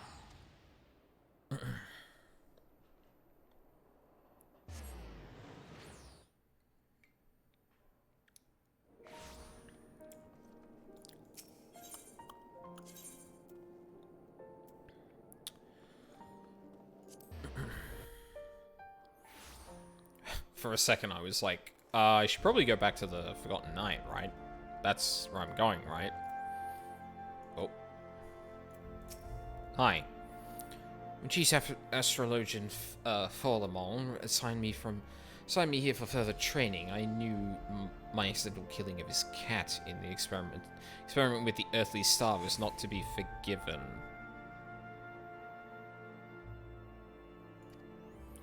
But now the Lady of Ever's teachings have garnered the attention of the vault. It appears our stars have finally risen. The arrival of the brilliant and talented, and handsome and talented Kyokuho is further proof of this. Oh. Wow. I thought we had another Genequinard and, like, that maybe he was a little unpopular, but nope. Nope, he's actually a hit with people.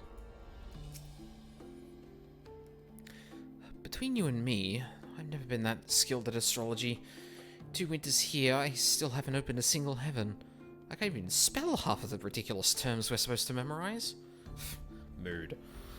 But since the arrival of that mysterious Easterner, I seem to have found a renewed interest in his body. I mean, my studies.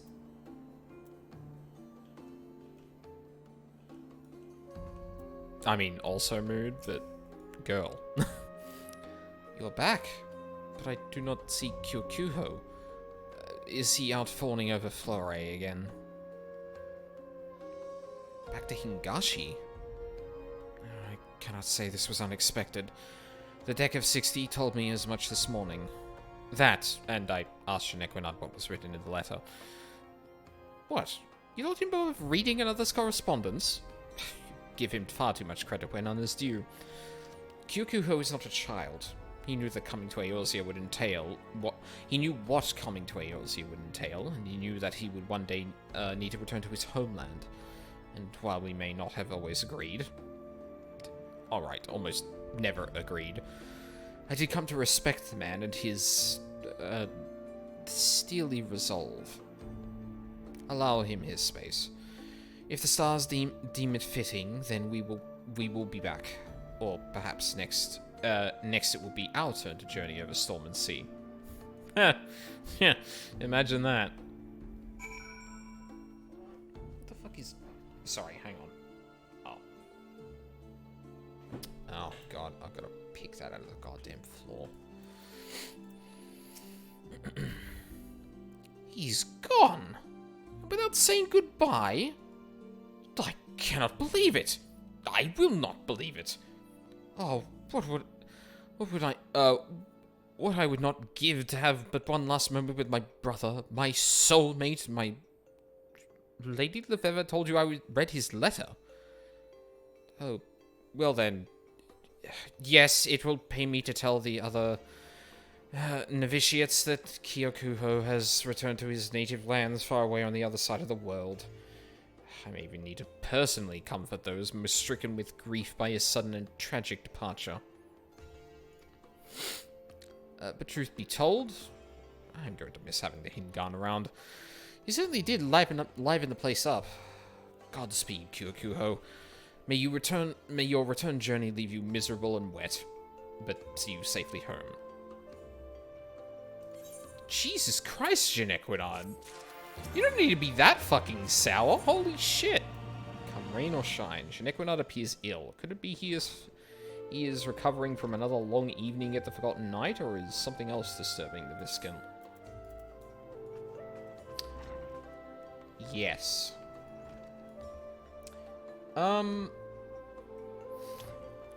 I haven't quite burnt through as much of the, XP that I gained as I would like. Should I give up for another, like, hour at least? You know what? Yeah, let's do that. So I'm gonna take another quick break here just to kind of, like, refill on water and stuff like that. And when I come back, we'll do, like, another couple of dungeons. Really, I just want to try and, like, burn through the XP I've got, right? That might go later into the night than I intend, but, like, at least for the time being, I 260... I could probably make it to Bottom's Metal. The, Jesus, I forgot how open this healing shirt was for a second. yeah, like, the whole point is, like, to grind down the XP that I have from Rested, and I haven't really done that a lot. Neither Wednesday night nor tonight, so, yeah. I think we need to do a little bit more of that before I end tonight. So, well, no. No, I want you to... Thank you. I am going to put the music back on, and I will be back soon.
But yeah, I'm back. I actually forgot I had a couple of things to do before I really called it a night. So I decided to do those before I came back here, just to make sure I could go as late into the night as I want to.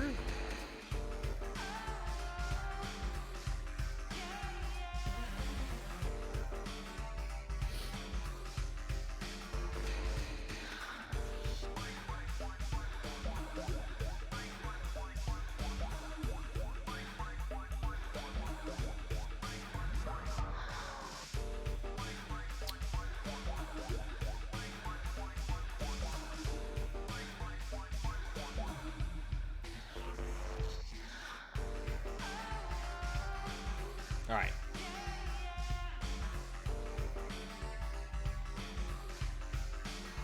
Whew.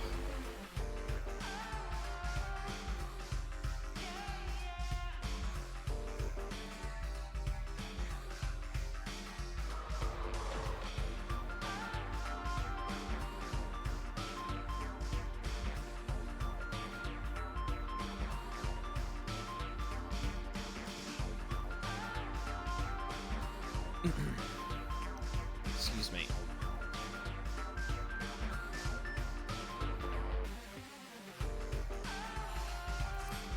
Yeah. More dungeons. Let's go. And a new one at that. Also non-MSQ, so I don't know how long...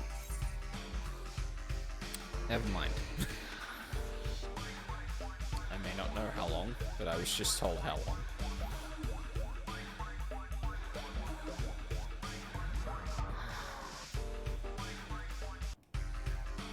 Oh god, I just restarted the fucking song. Goddamn numpad. Don't appreciate that.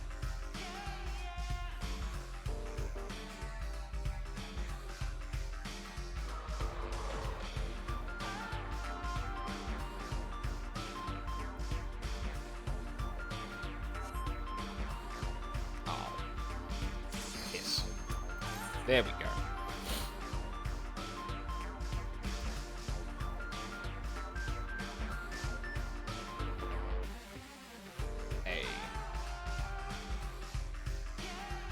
I think we've listened to this one as much as we need to.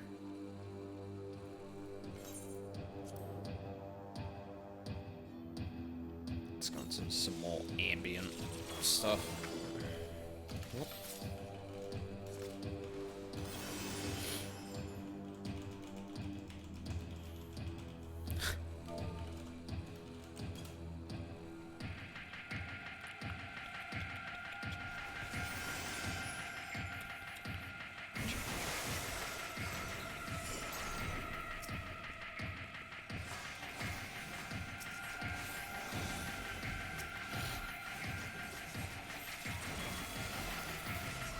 Oh. Oh, we're going big pull. Wait, are we?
Can you please just let the tank pull?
big double volume.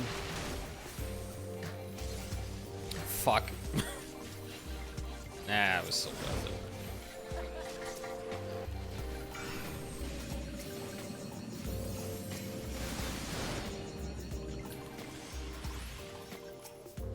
it. Ooh. Timely kill. Nice.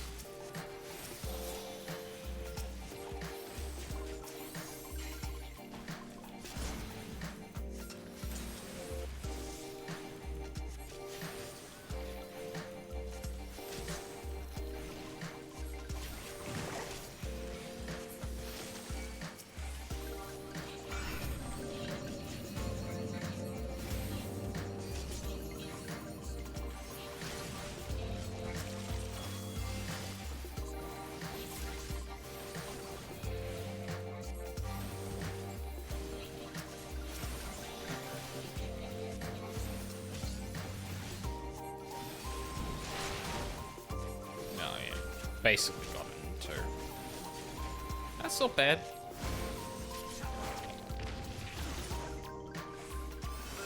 Although I forgot to redraw, which kind of sucks, but can't really do much about that. Sure, I'll take that.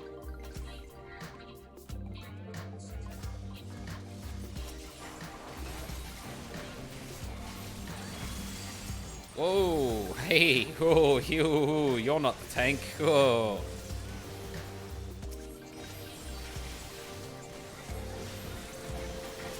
Neither are you. What the fuck? Oh god, this tank is bad. Oh boy. Everyone is... Everyone is out fucking threatening the tank. Holy shit.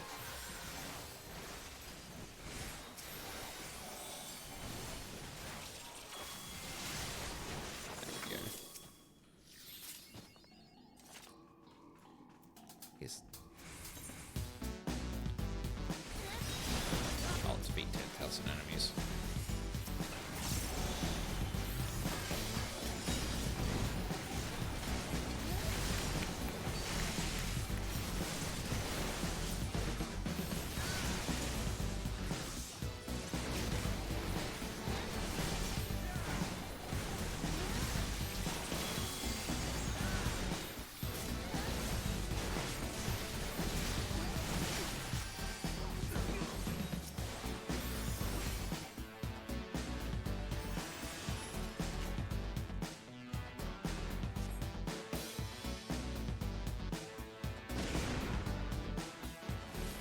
God. We need to run in front.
Honestly, probably could have hit Lucid Dreaming a lot earlier during that whole fucking fiasco, but you know what? I'll take what we got at the moment.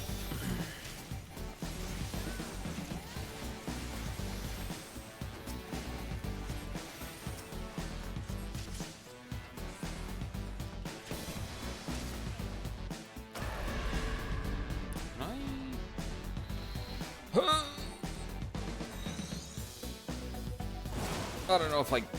No, I didn't get them out quick enough.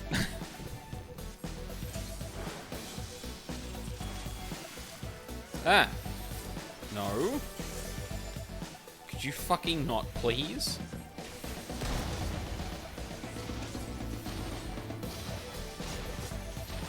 Oh. Wow. I'm actually really surprised that the fucking dancer there didn't,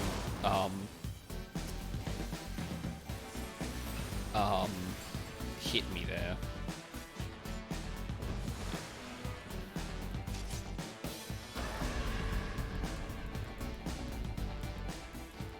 Ken, no.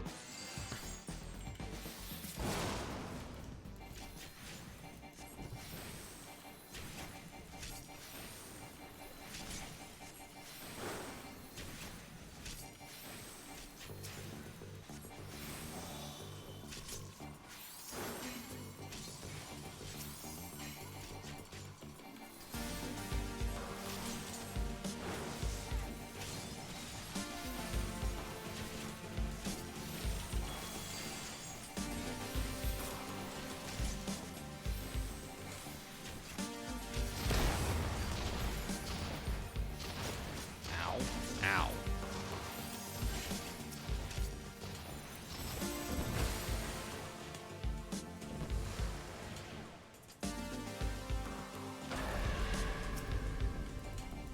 Oh no. There's someone.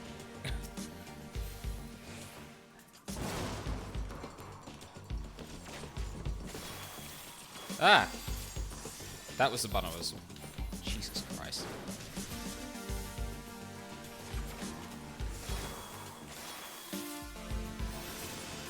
I burnt through too many cards doing that. That kind of sucks. Sure.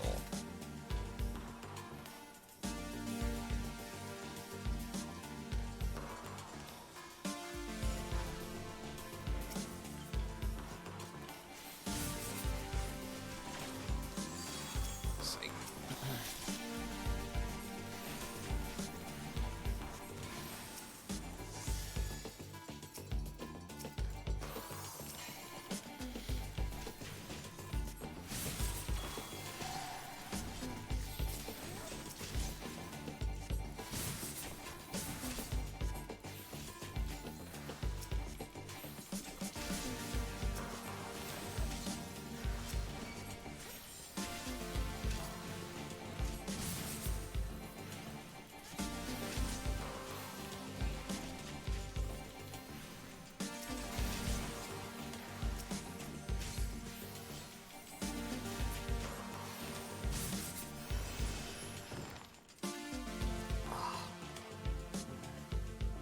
Hi, Crimson Necros. How's it going?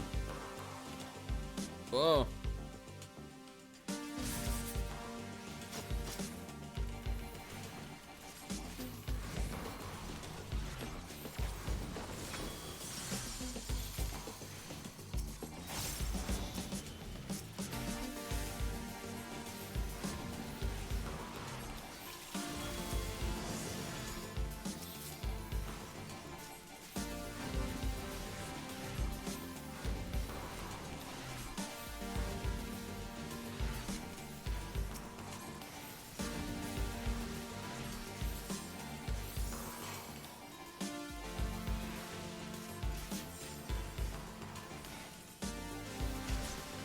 Not going too bad, just waiting for my wallet to start crying in about 11 hours. Uh-oh. What did you do? I don't say that to scold you, I say that to commiserate with you.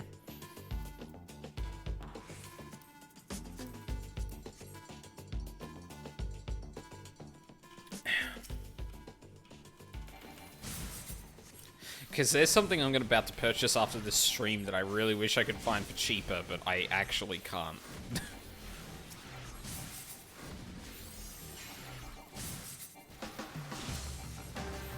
But I'm not gonna not buy it, and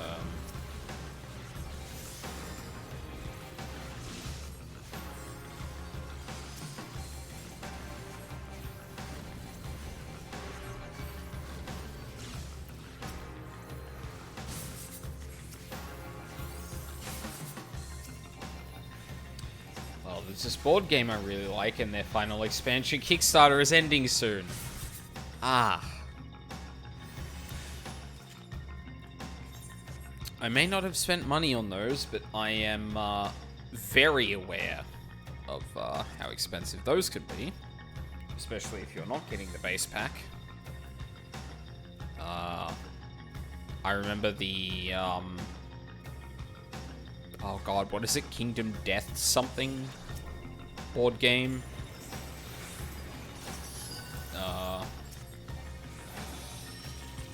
That was a fairly expensive one. Although pretty worth it, considering it is a very unique game. But, Kingdom Death Monster, my buddy really wants that. Yes, that's the one I'm thinking of.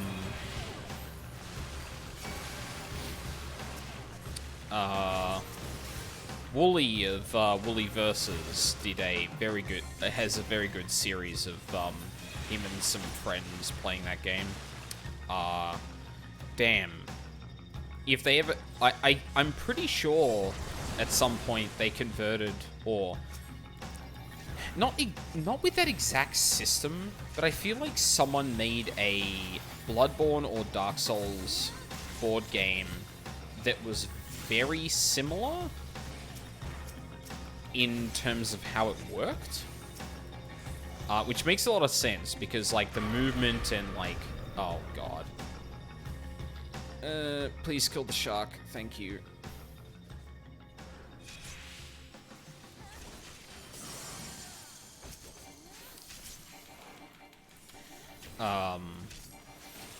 That game felt like it lent itself a lot to that sort of system.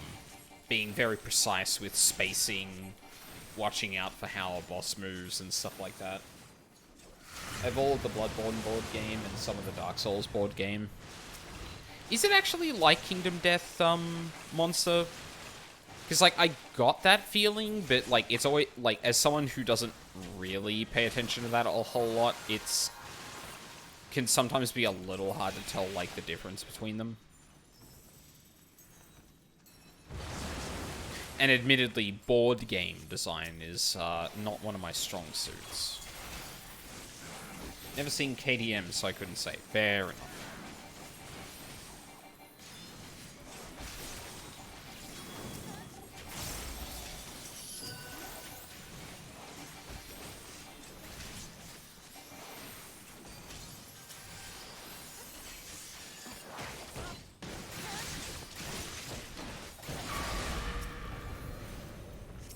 Oh, for Christ's sake.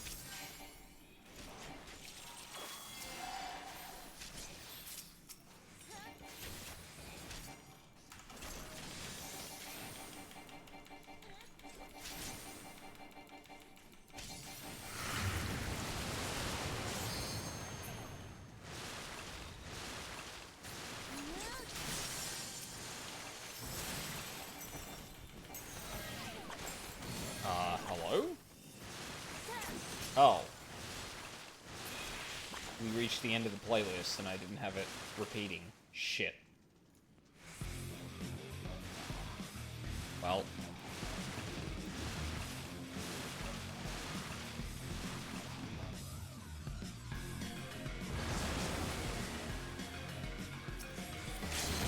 This would have been better for the beginning of the fight, but, here we are. Jesus.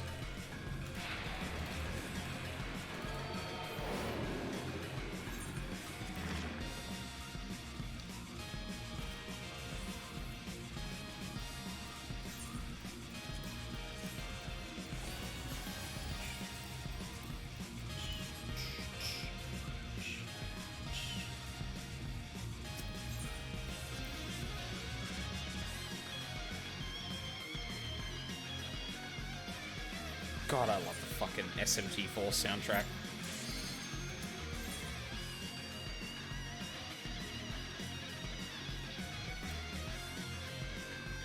I'm sorry, I'm gonna start this from the start. Well, actually, you know what?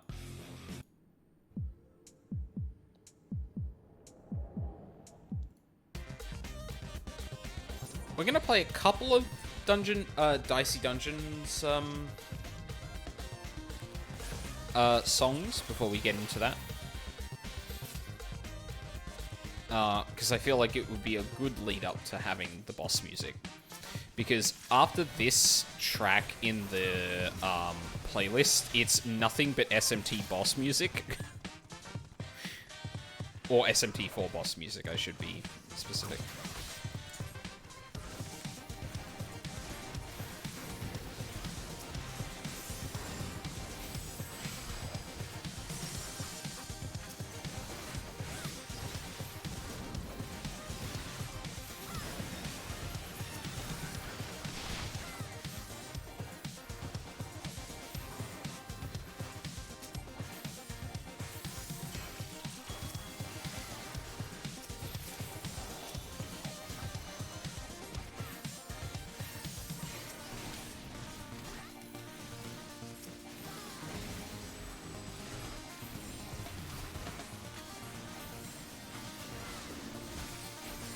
Oh, God.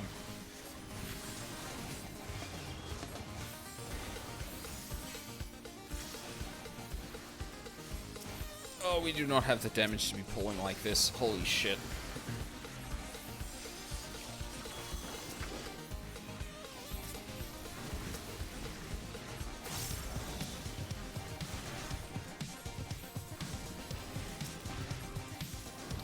Probably shouldn't have spent Celestial Opposition as early as I did, to be honest. Probably could have been better used a little bit later, but here we go. I was about ready to ask which SMT game are we talking here. Yeah, no, all SMT4, because that's the one I'm familiar with. At some point, I'm going to play SMT3, but I'm probably going to play SMT5 before I do that. I don't know if I'm going to play them on stream yet, though. Although, no, I feel like I'm at least going to play 5 on stream. I might play Nocturne by myself. Or it might be like a surprise stream every now and then. I don't know. We'll see what happens.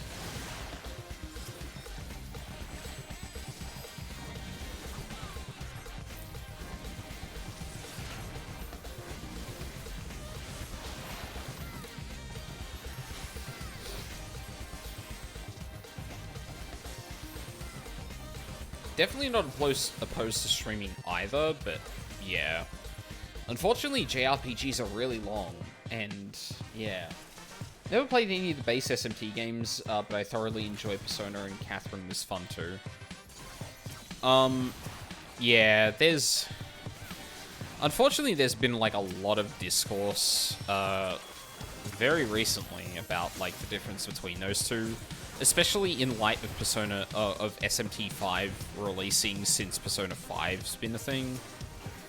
I would, if you like Persona's battle system, like the mechanical and party stuff about it, I would recommend giving SMT5 a shot.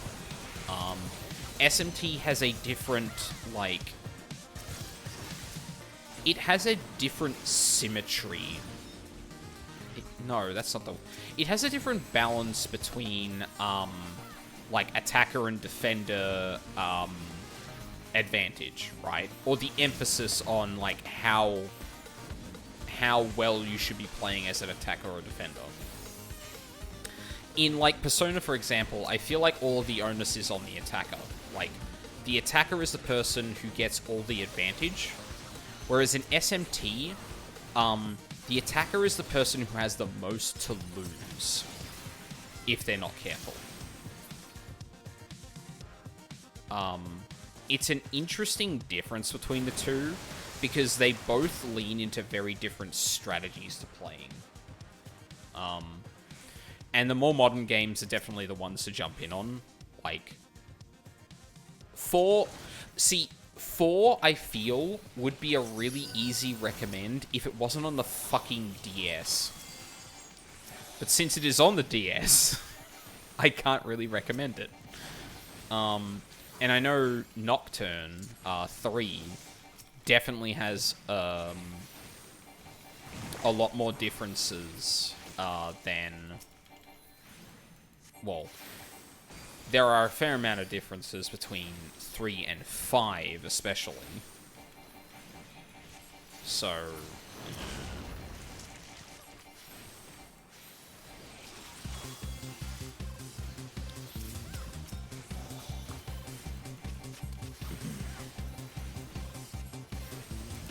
like, yeah, if you liked Catherine and Persona for the social aspects of that, SMT is definitely not a game that works into that. SMT is definitely a game that, like, if you take it purely in relation to Persona, SMT's thing is working with the mechanics. Oh my god. Why is the red mage not moving out of the fucking AoE?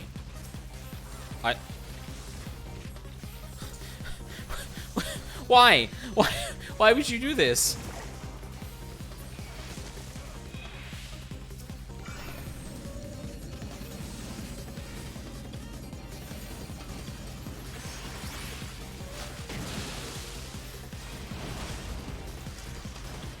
Oh, someone's dead.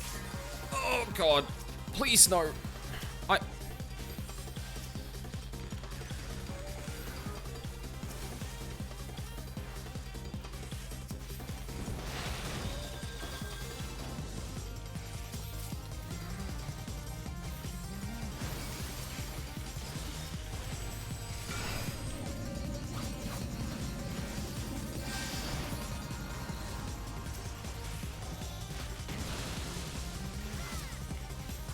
What?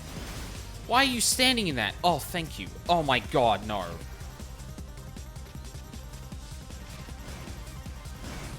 Come on.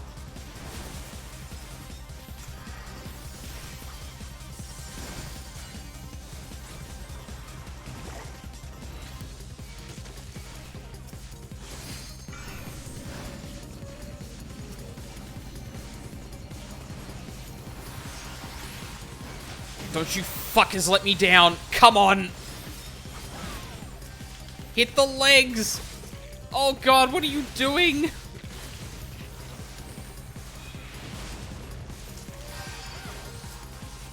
Jesus fucking Christ. Woo. Oh my god. I was so scuffed. What the fuck? Oh. Only on the DS I feel the pain with... Yeah. Like, the thing is, like, I feel like, SMT4 has, like, a lot of really good conveniences, when it comes to, like, like, demon fusion and stuff like that. Which is a fairly big part of the game, because, like, a big emphasis is basically being able to craft a party that can adapt to a situation. Or, in some cases, building some specific niche demons that can deal with a very specific type of boss. Like, in 4, for example, you can grow, like, a party of 30 demons. You can only have 3 active at once, besides, your player character. But you can switch in so many, like, really niche demons that it, like, once you have, like, a core party that can, like, take on most of the game, like, there's a lot of room for you to really experiment with, like, okay, what if I come up against a party that's nothing but magic damage dealers? Is there a way I can super exploit that? Or, let me build a bunch of demons that have, like, specific strengths, such that I can swap in a specific combination to make sure it counters all of a boss's abilities, and just rob them of turns. Like, Persona has a lot of, like, really... Like, the really interesting stuff to be found with Persona is solely with the player character. Whereas in SMT, the like, nuance and really niche stuff to find is all in the party combination. Like, the player character is still pretty strong in that they can learn literally anything. But the real power you get is from, like, combining different sets of demons with different defensives to be like, okay, I know this boss attacks with fire, wind, and lightning. If they do literally any of those, every single demon can reflect that, which means they rob the boss of abilities, which means they literally basically cannot attack. Right? Or all of them actually just heal from that, so even if the boss, like, doesn't lose a bunch of turns, they're going to be effectively healing the majority of the party every time they do that, so yeah. I don't know how FFXIV stacks up in terms of that. From the reviews I have seen, there are a couple of extra mechanics to, like, help you pass on, like, very specific sets of abilities, which I'm excited about. But generally speaking, I don't think they've changed too much from FFXIV in terms of its potential. In terms of breaking the game over your knee. How much the game actually expects you to break the game over your knee, however, is always a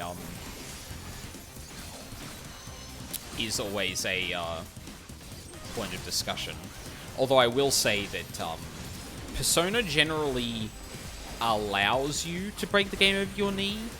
SMT expects you to do that to some degree.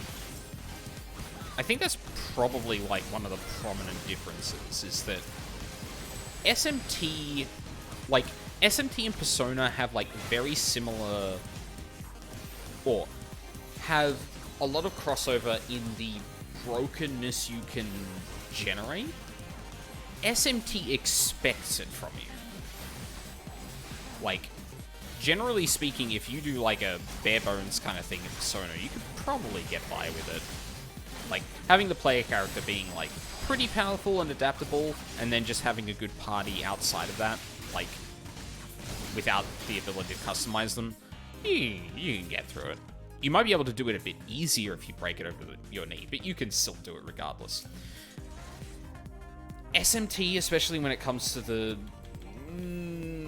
more difficult endings, is expecting you to, like, know. You need to know this battle system back to front to be able to, like, fucking obliterate this game.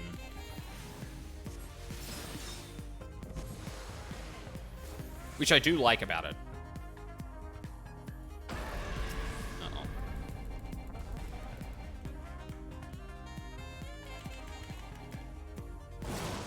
Oh my god. I mistimed it. Fuck.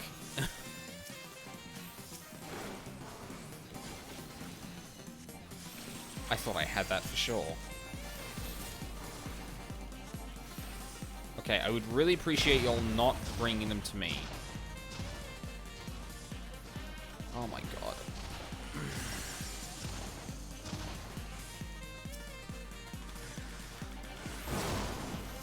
Well.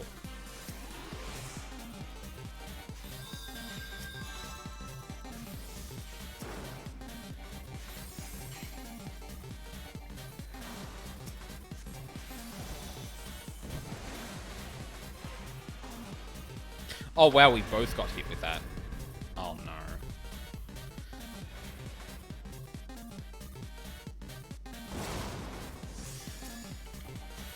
You're good. The red mage is having an awful time. Holy shit.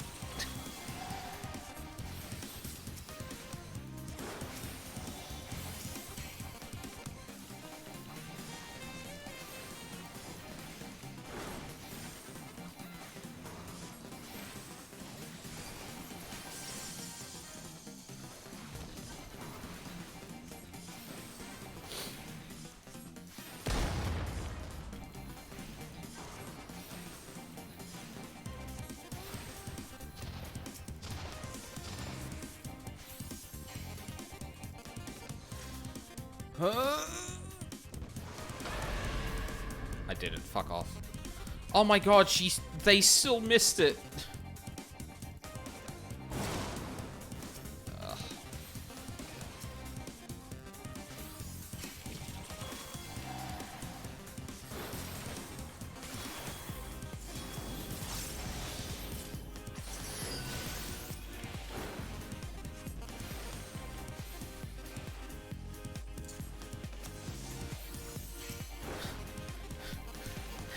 Red Mage is just now permanently in fucking, old woman mode. God, I feel that.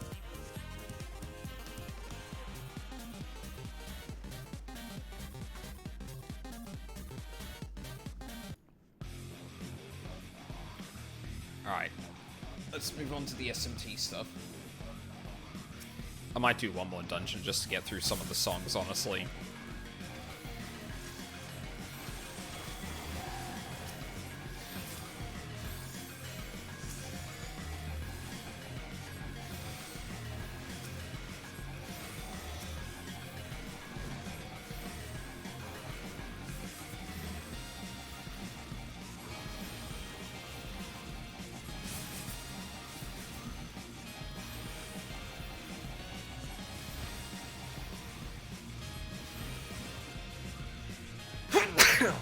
Excuse me. I couldn't hit the mute button fast enough. Ah! No.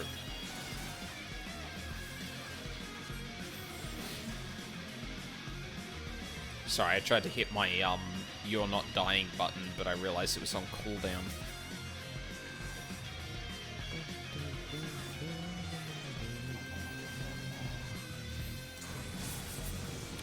Also, huge shout out to the composer for SMT4, because, making one of the main battle themes use, like, a bell as, like, the main instrument is fucking transcendently good.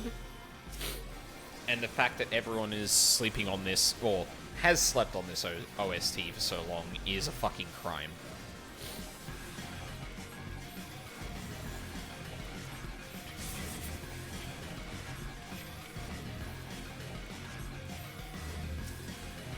Like, there's just something about that, like, sound that for, like, boss fights and stuff is just so good.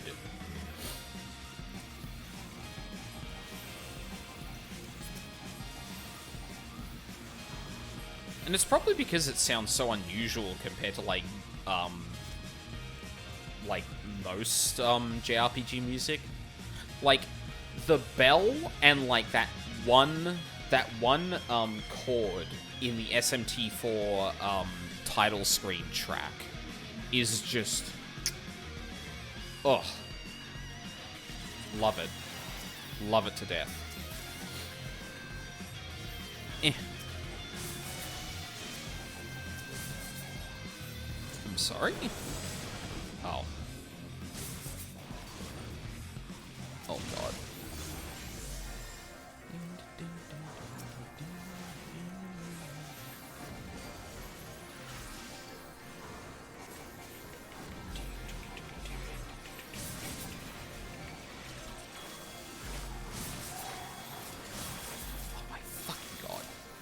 Whoa, whoa, holy, ho, ho, ho, ho, ho, ho.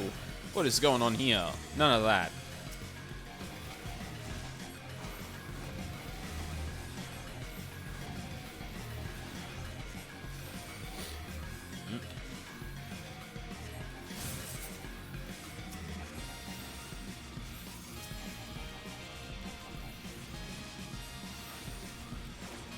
There we go.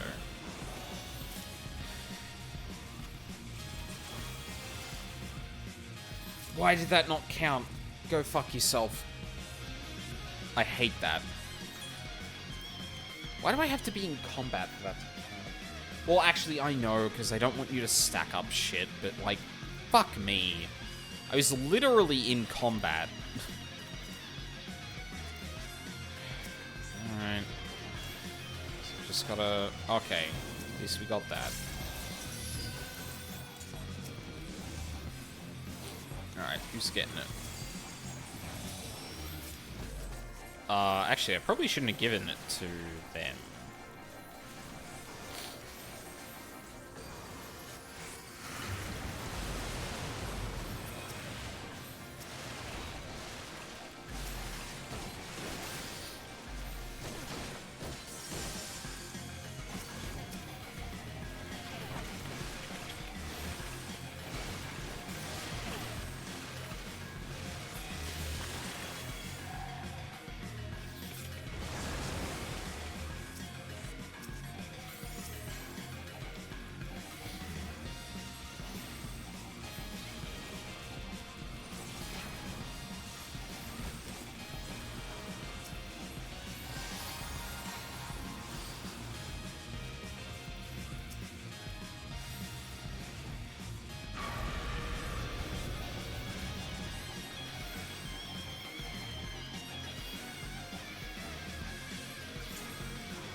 Is this red mage, like, not doing barely anything? Because it really feels like they're not.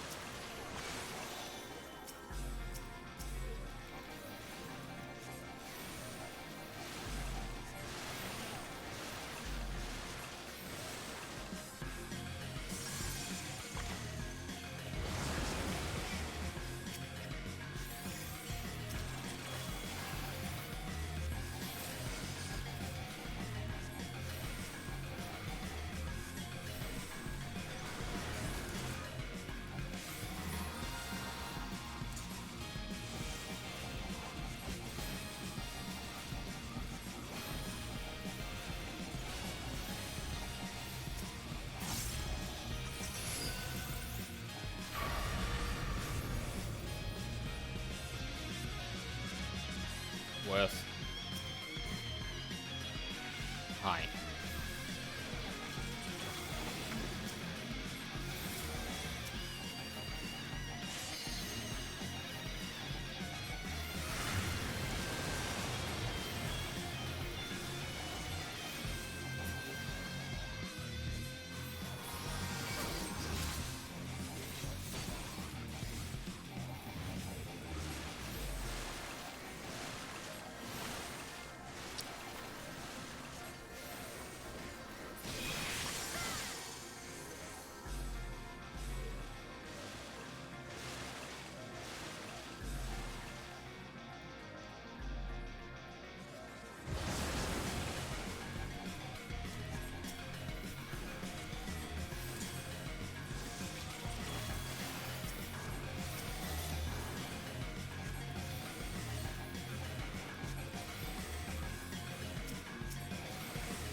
Oh.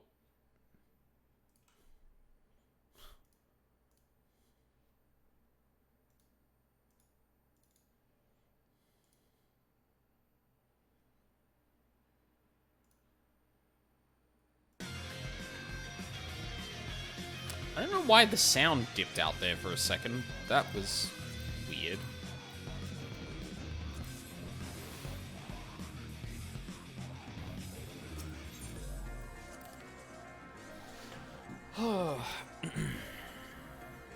Really feel like that was not a very good time.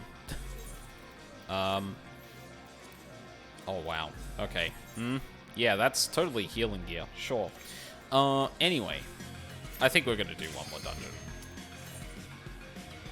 Oh god, we still haven't burned through like barely any of it. Maybe I'll do 2. I don't know. We'll see what happens. Because I think if I understand the bar correctly, I'm not going to have any changes until, well, I'm not going to see whether the bar is, like, almost dead until I'm, like, level 65. But now I have Malefic 3, which is cool. That's neat. Do I get it 66? Do I get anything at 66, or does it go to... Right, it goes to 68, where I get lower cooldown on hyper light speed, and then I get sleeve draw. I don't know where I'm going to put sleeve draw.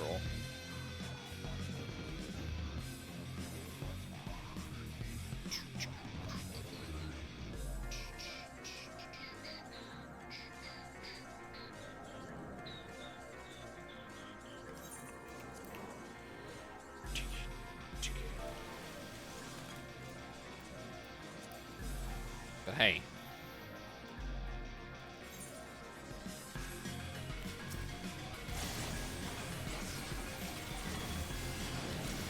I get an increased Malefic, and that's all I care about. More damn. Excuse me?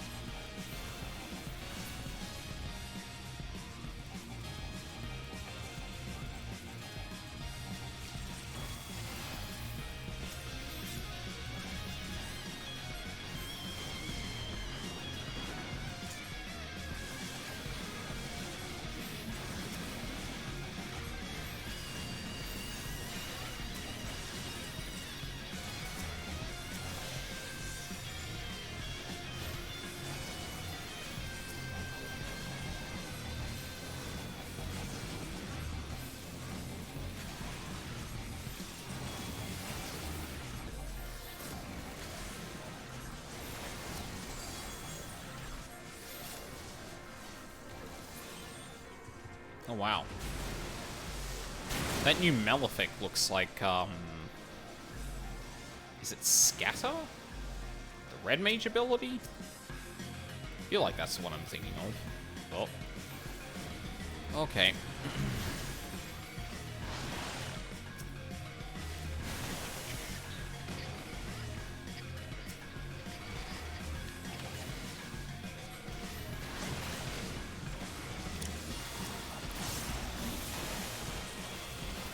Ugh. Buddy, why are you walking all over the place? Please don't.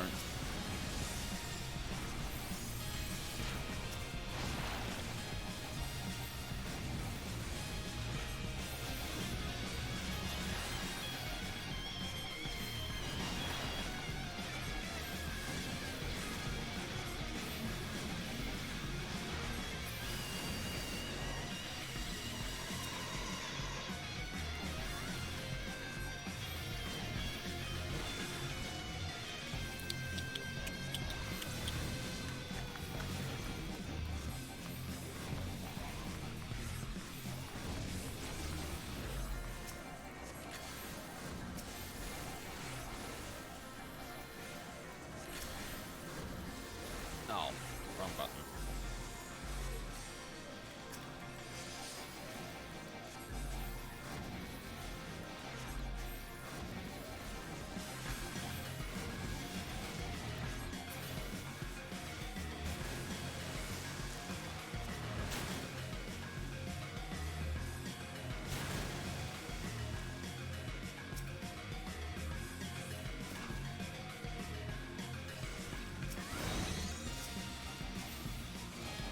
No, that works too.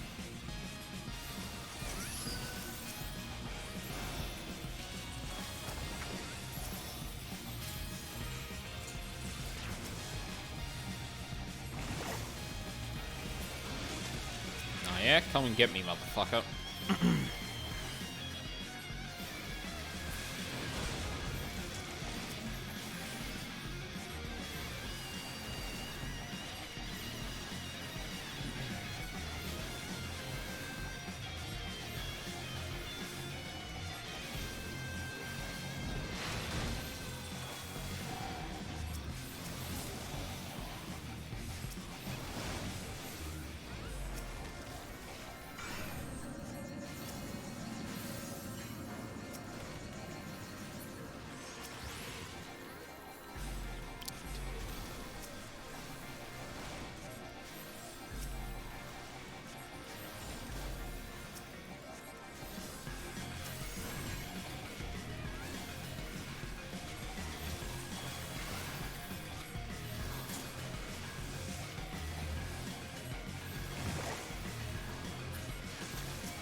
Where are we going?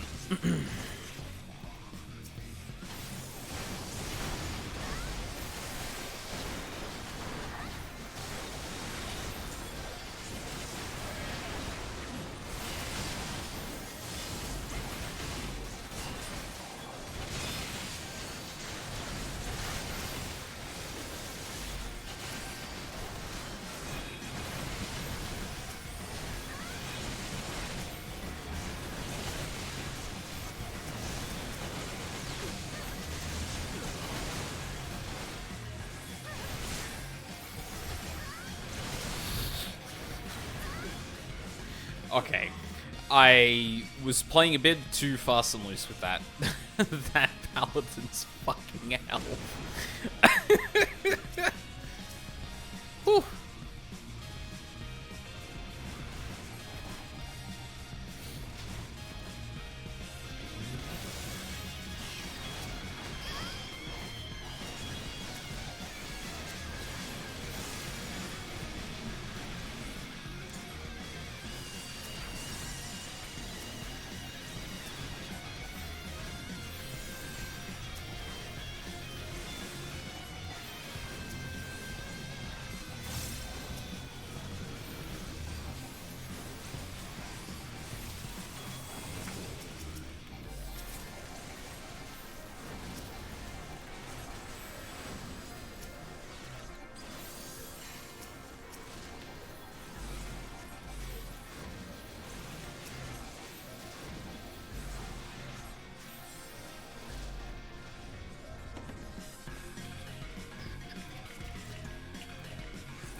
Uh-oh. Oh. Oh, wow. That fucking red mage. Jesus Christ. Good shit. Good fucking shit. They actually leapt into the chest. That was fucking great.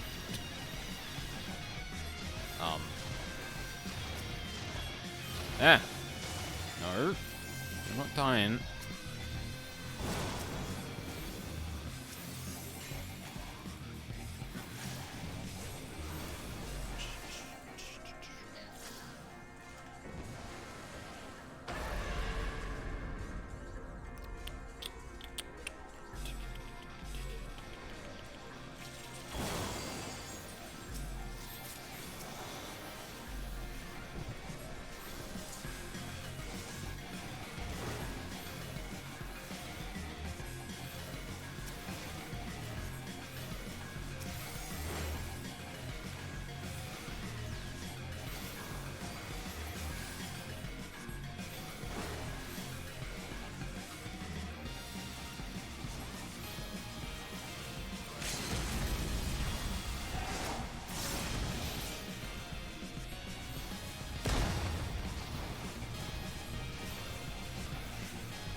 Oh!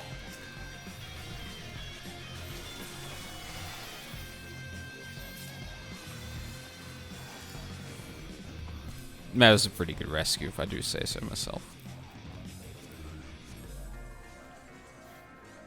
I was pretty proud of that one. I've been trying to rescue people out of that, but it's been hard to line up because they automatically walk backwards. So you kind of have to, like... You have to balance it between they're not going to walk back too fast, and I remember that the casts in this game take some time, or resolve a little bit earlier than it seems.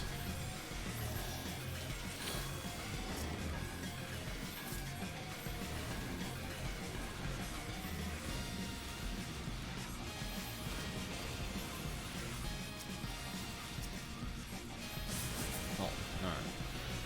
Big heal.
Why did I pull a card?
Holy shit, that was quick. What the hell?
Oh, so the star explodes either way. You can just activate it whenever you want. Interesting. Like, it wasn't 100% clear from the description of this. Oh no, it did say waiting 10 seconds or executing. I guess I just didn't read. Wow. Who would have expected that? Yeah, this is probably going to be the last.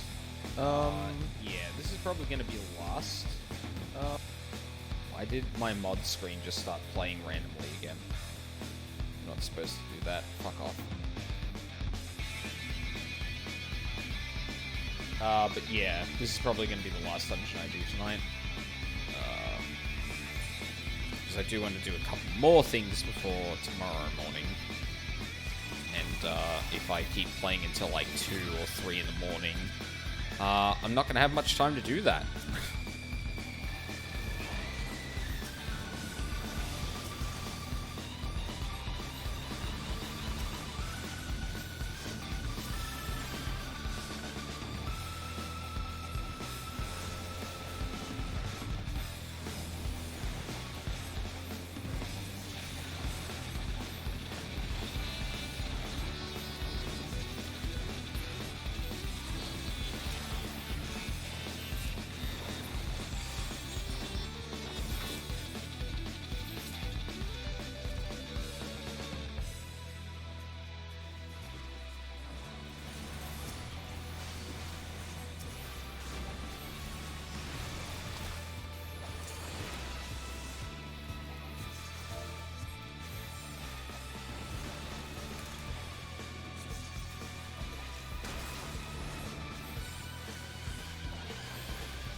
I'll be honest, I didn't expect that encounter to go as long as it did.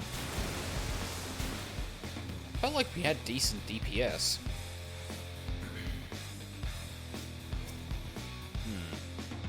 Weird.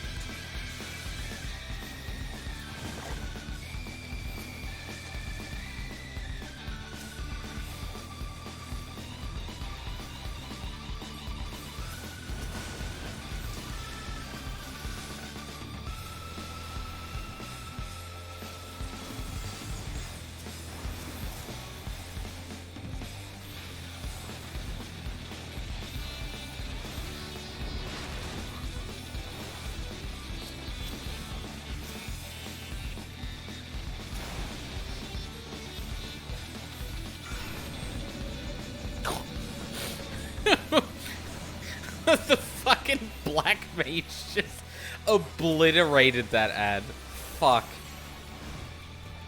Oh. Great. Absolutely phenomenal. It's like, there's an ad. Oh, it's at 30% health now. Fuck. Oh, very good.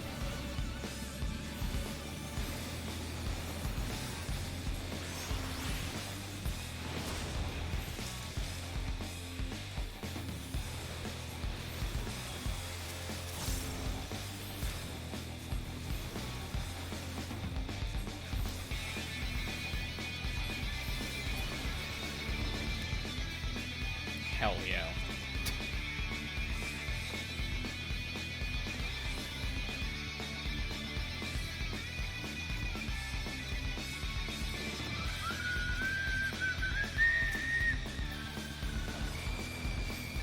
I'd whistle more, but I'm very not confident in my ability to whistle, to be honest.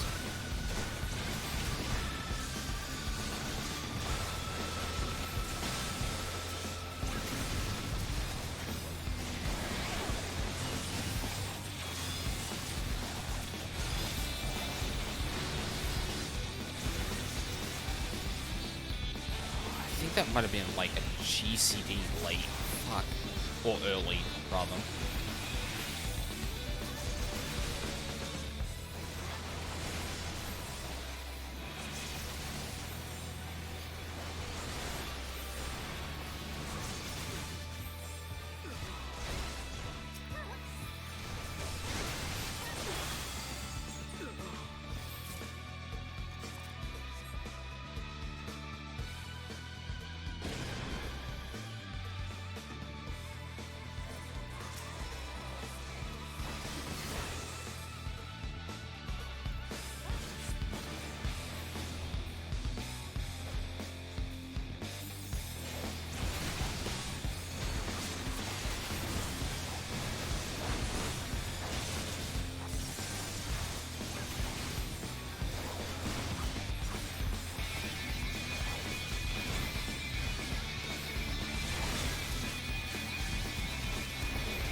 Oh! Oh no! No no no no no no no no no no no no no. Oh. I was not expecting the tank to drop that low after that, honestly.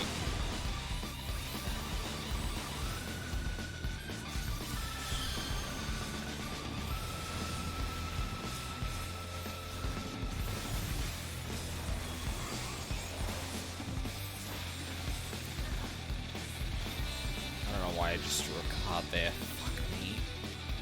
It's not good.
Oh dear.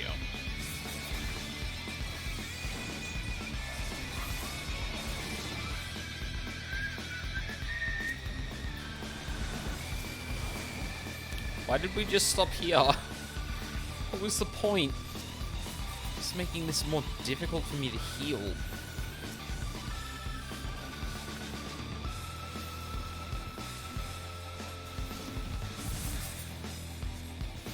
Oh god, did I actually burn that card? Fuck.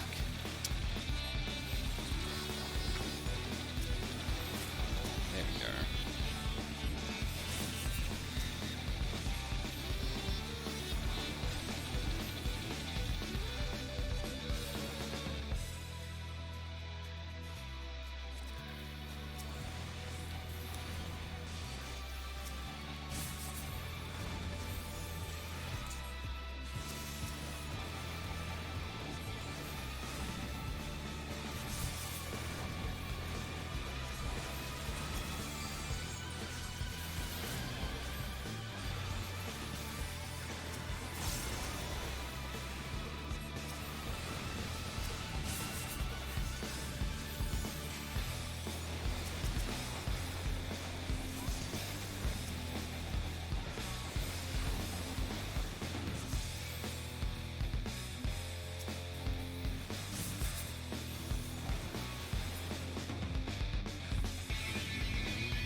Actually, this is probably a bit early, because I don't think we have DPS to clear this very quickly, but whatever, we're gonna try it.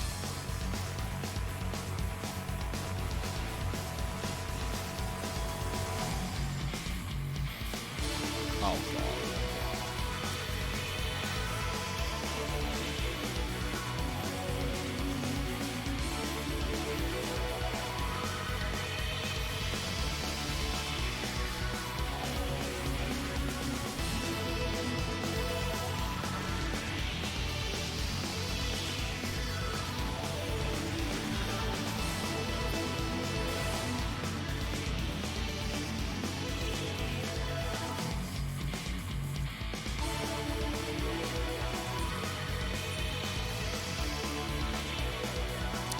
Actually, might not have been bad timing. We might not even hear the next song.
The shark obliterated.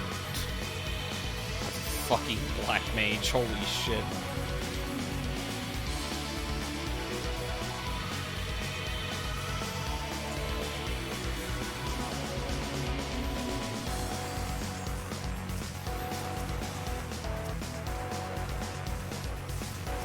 Oh dear.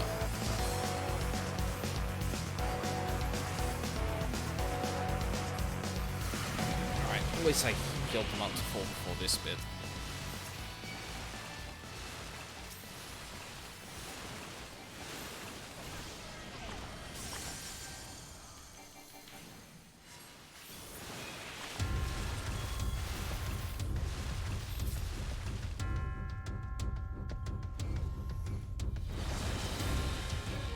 This is appropriate.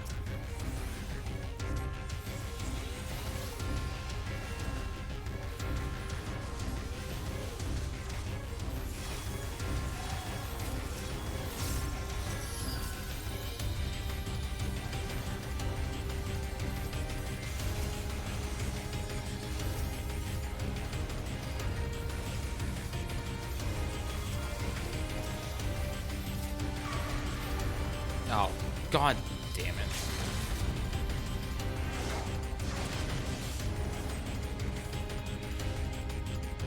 Got him.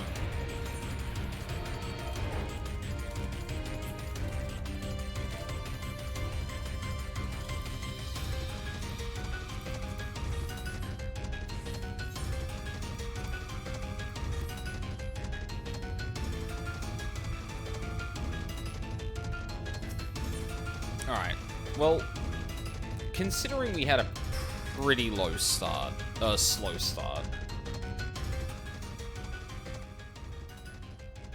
Actually, yeah, you know what, we're gonna completely silence that, I think.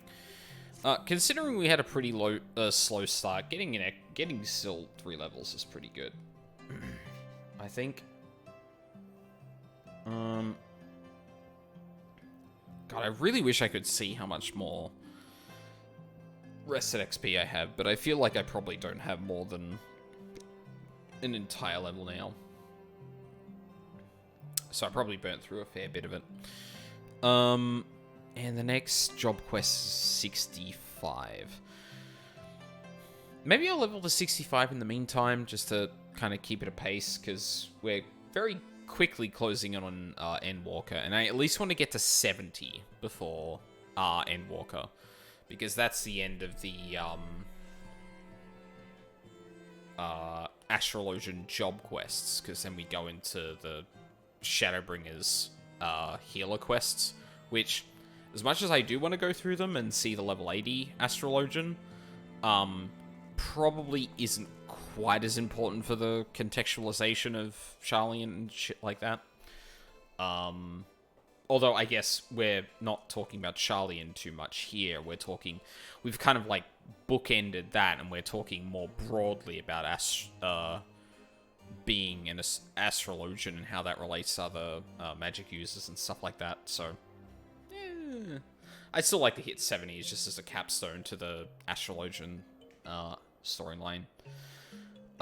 Yeah, so tomorrow is going to be Metroid Dread. I think we may finish that tomorrow. At least, you know, skill providing. If not, probably do a little bit of that on Sunday. I might, like, if it takes, like, long enough, I might just go and try and do 100%, or at least, like, as close to 100% as I can, outside of what I'm trying to do at the moment.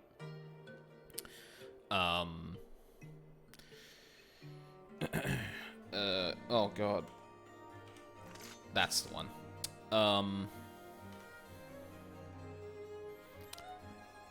Yeah, other than that, if we do finish Metroid Dread tomorrow, we're going to be starting another visual novel.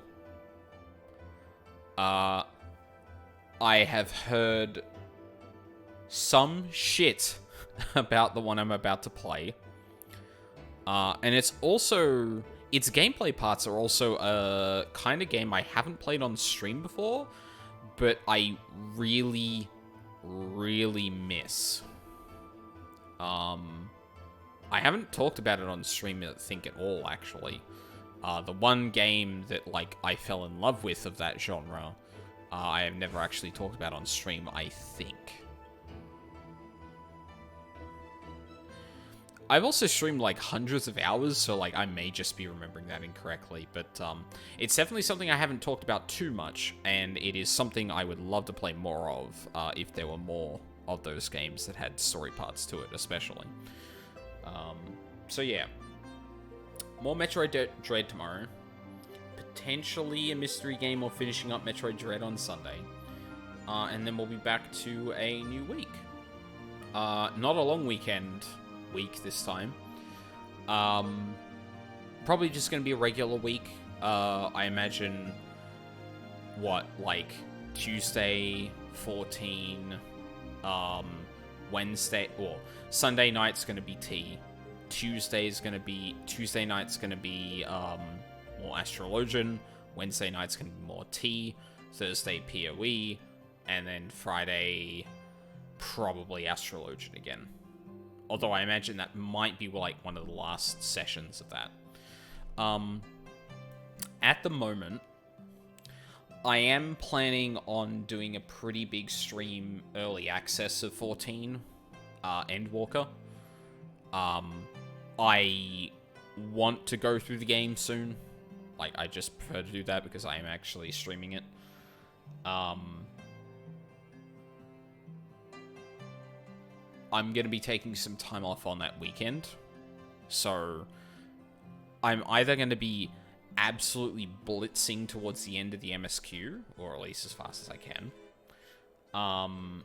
Or I'll be doing the MSQ and then maybe a little bit of, like, I don't know, maybe continuing the Astrologian stuff. Who knows? But that's my plan for Endwalker release. I do have early access, so I am hoping that,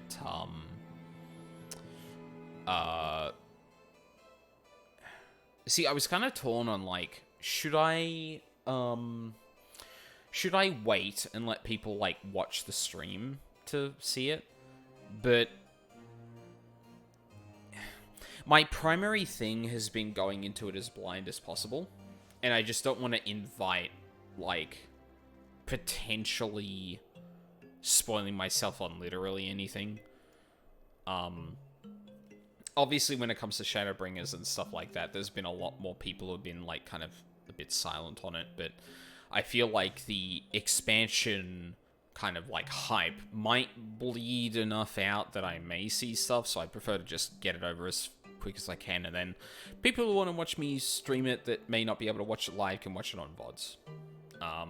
I prefer to have, like, the pure experience preserved rather than, like, keeping it for later and potentially ruining myself and ruining the entire thing. Yeah, anyway, we're getting too in the weeds with this. Metroid Dread tomorrow, possibly something different after that, and then a regular week that I'll be scheduling as soon as I can. Yeah. So thank you very much for watching live or on the VODs. I really appreciate it. I hope you all have a lovely day, and I hope to see you all next time.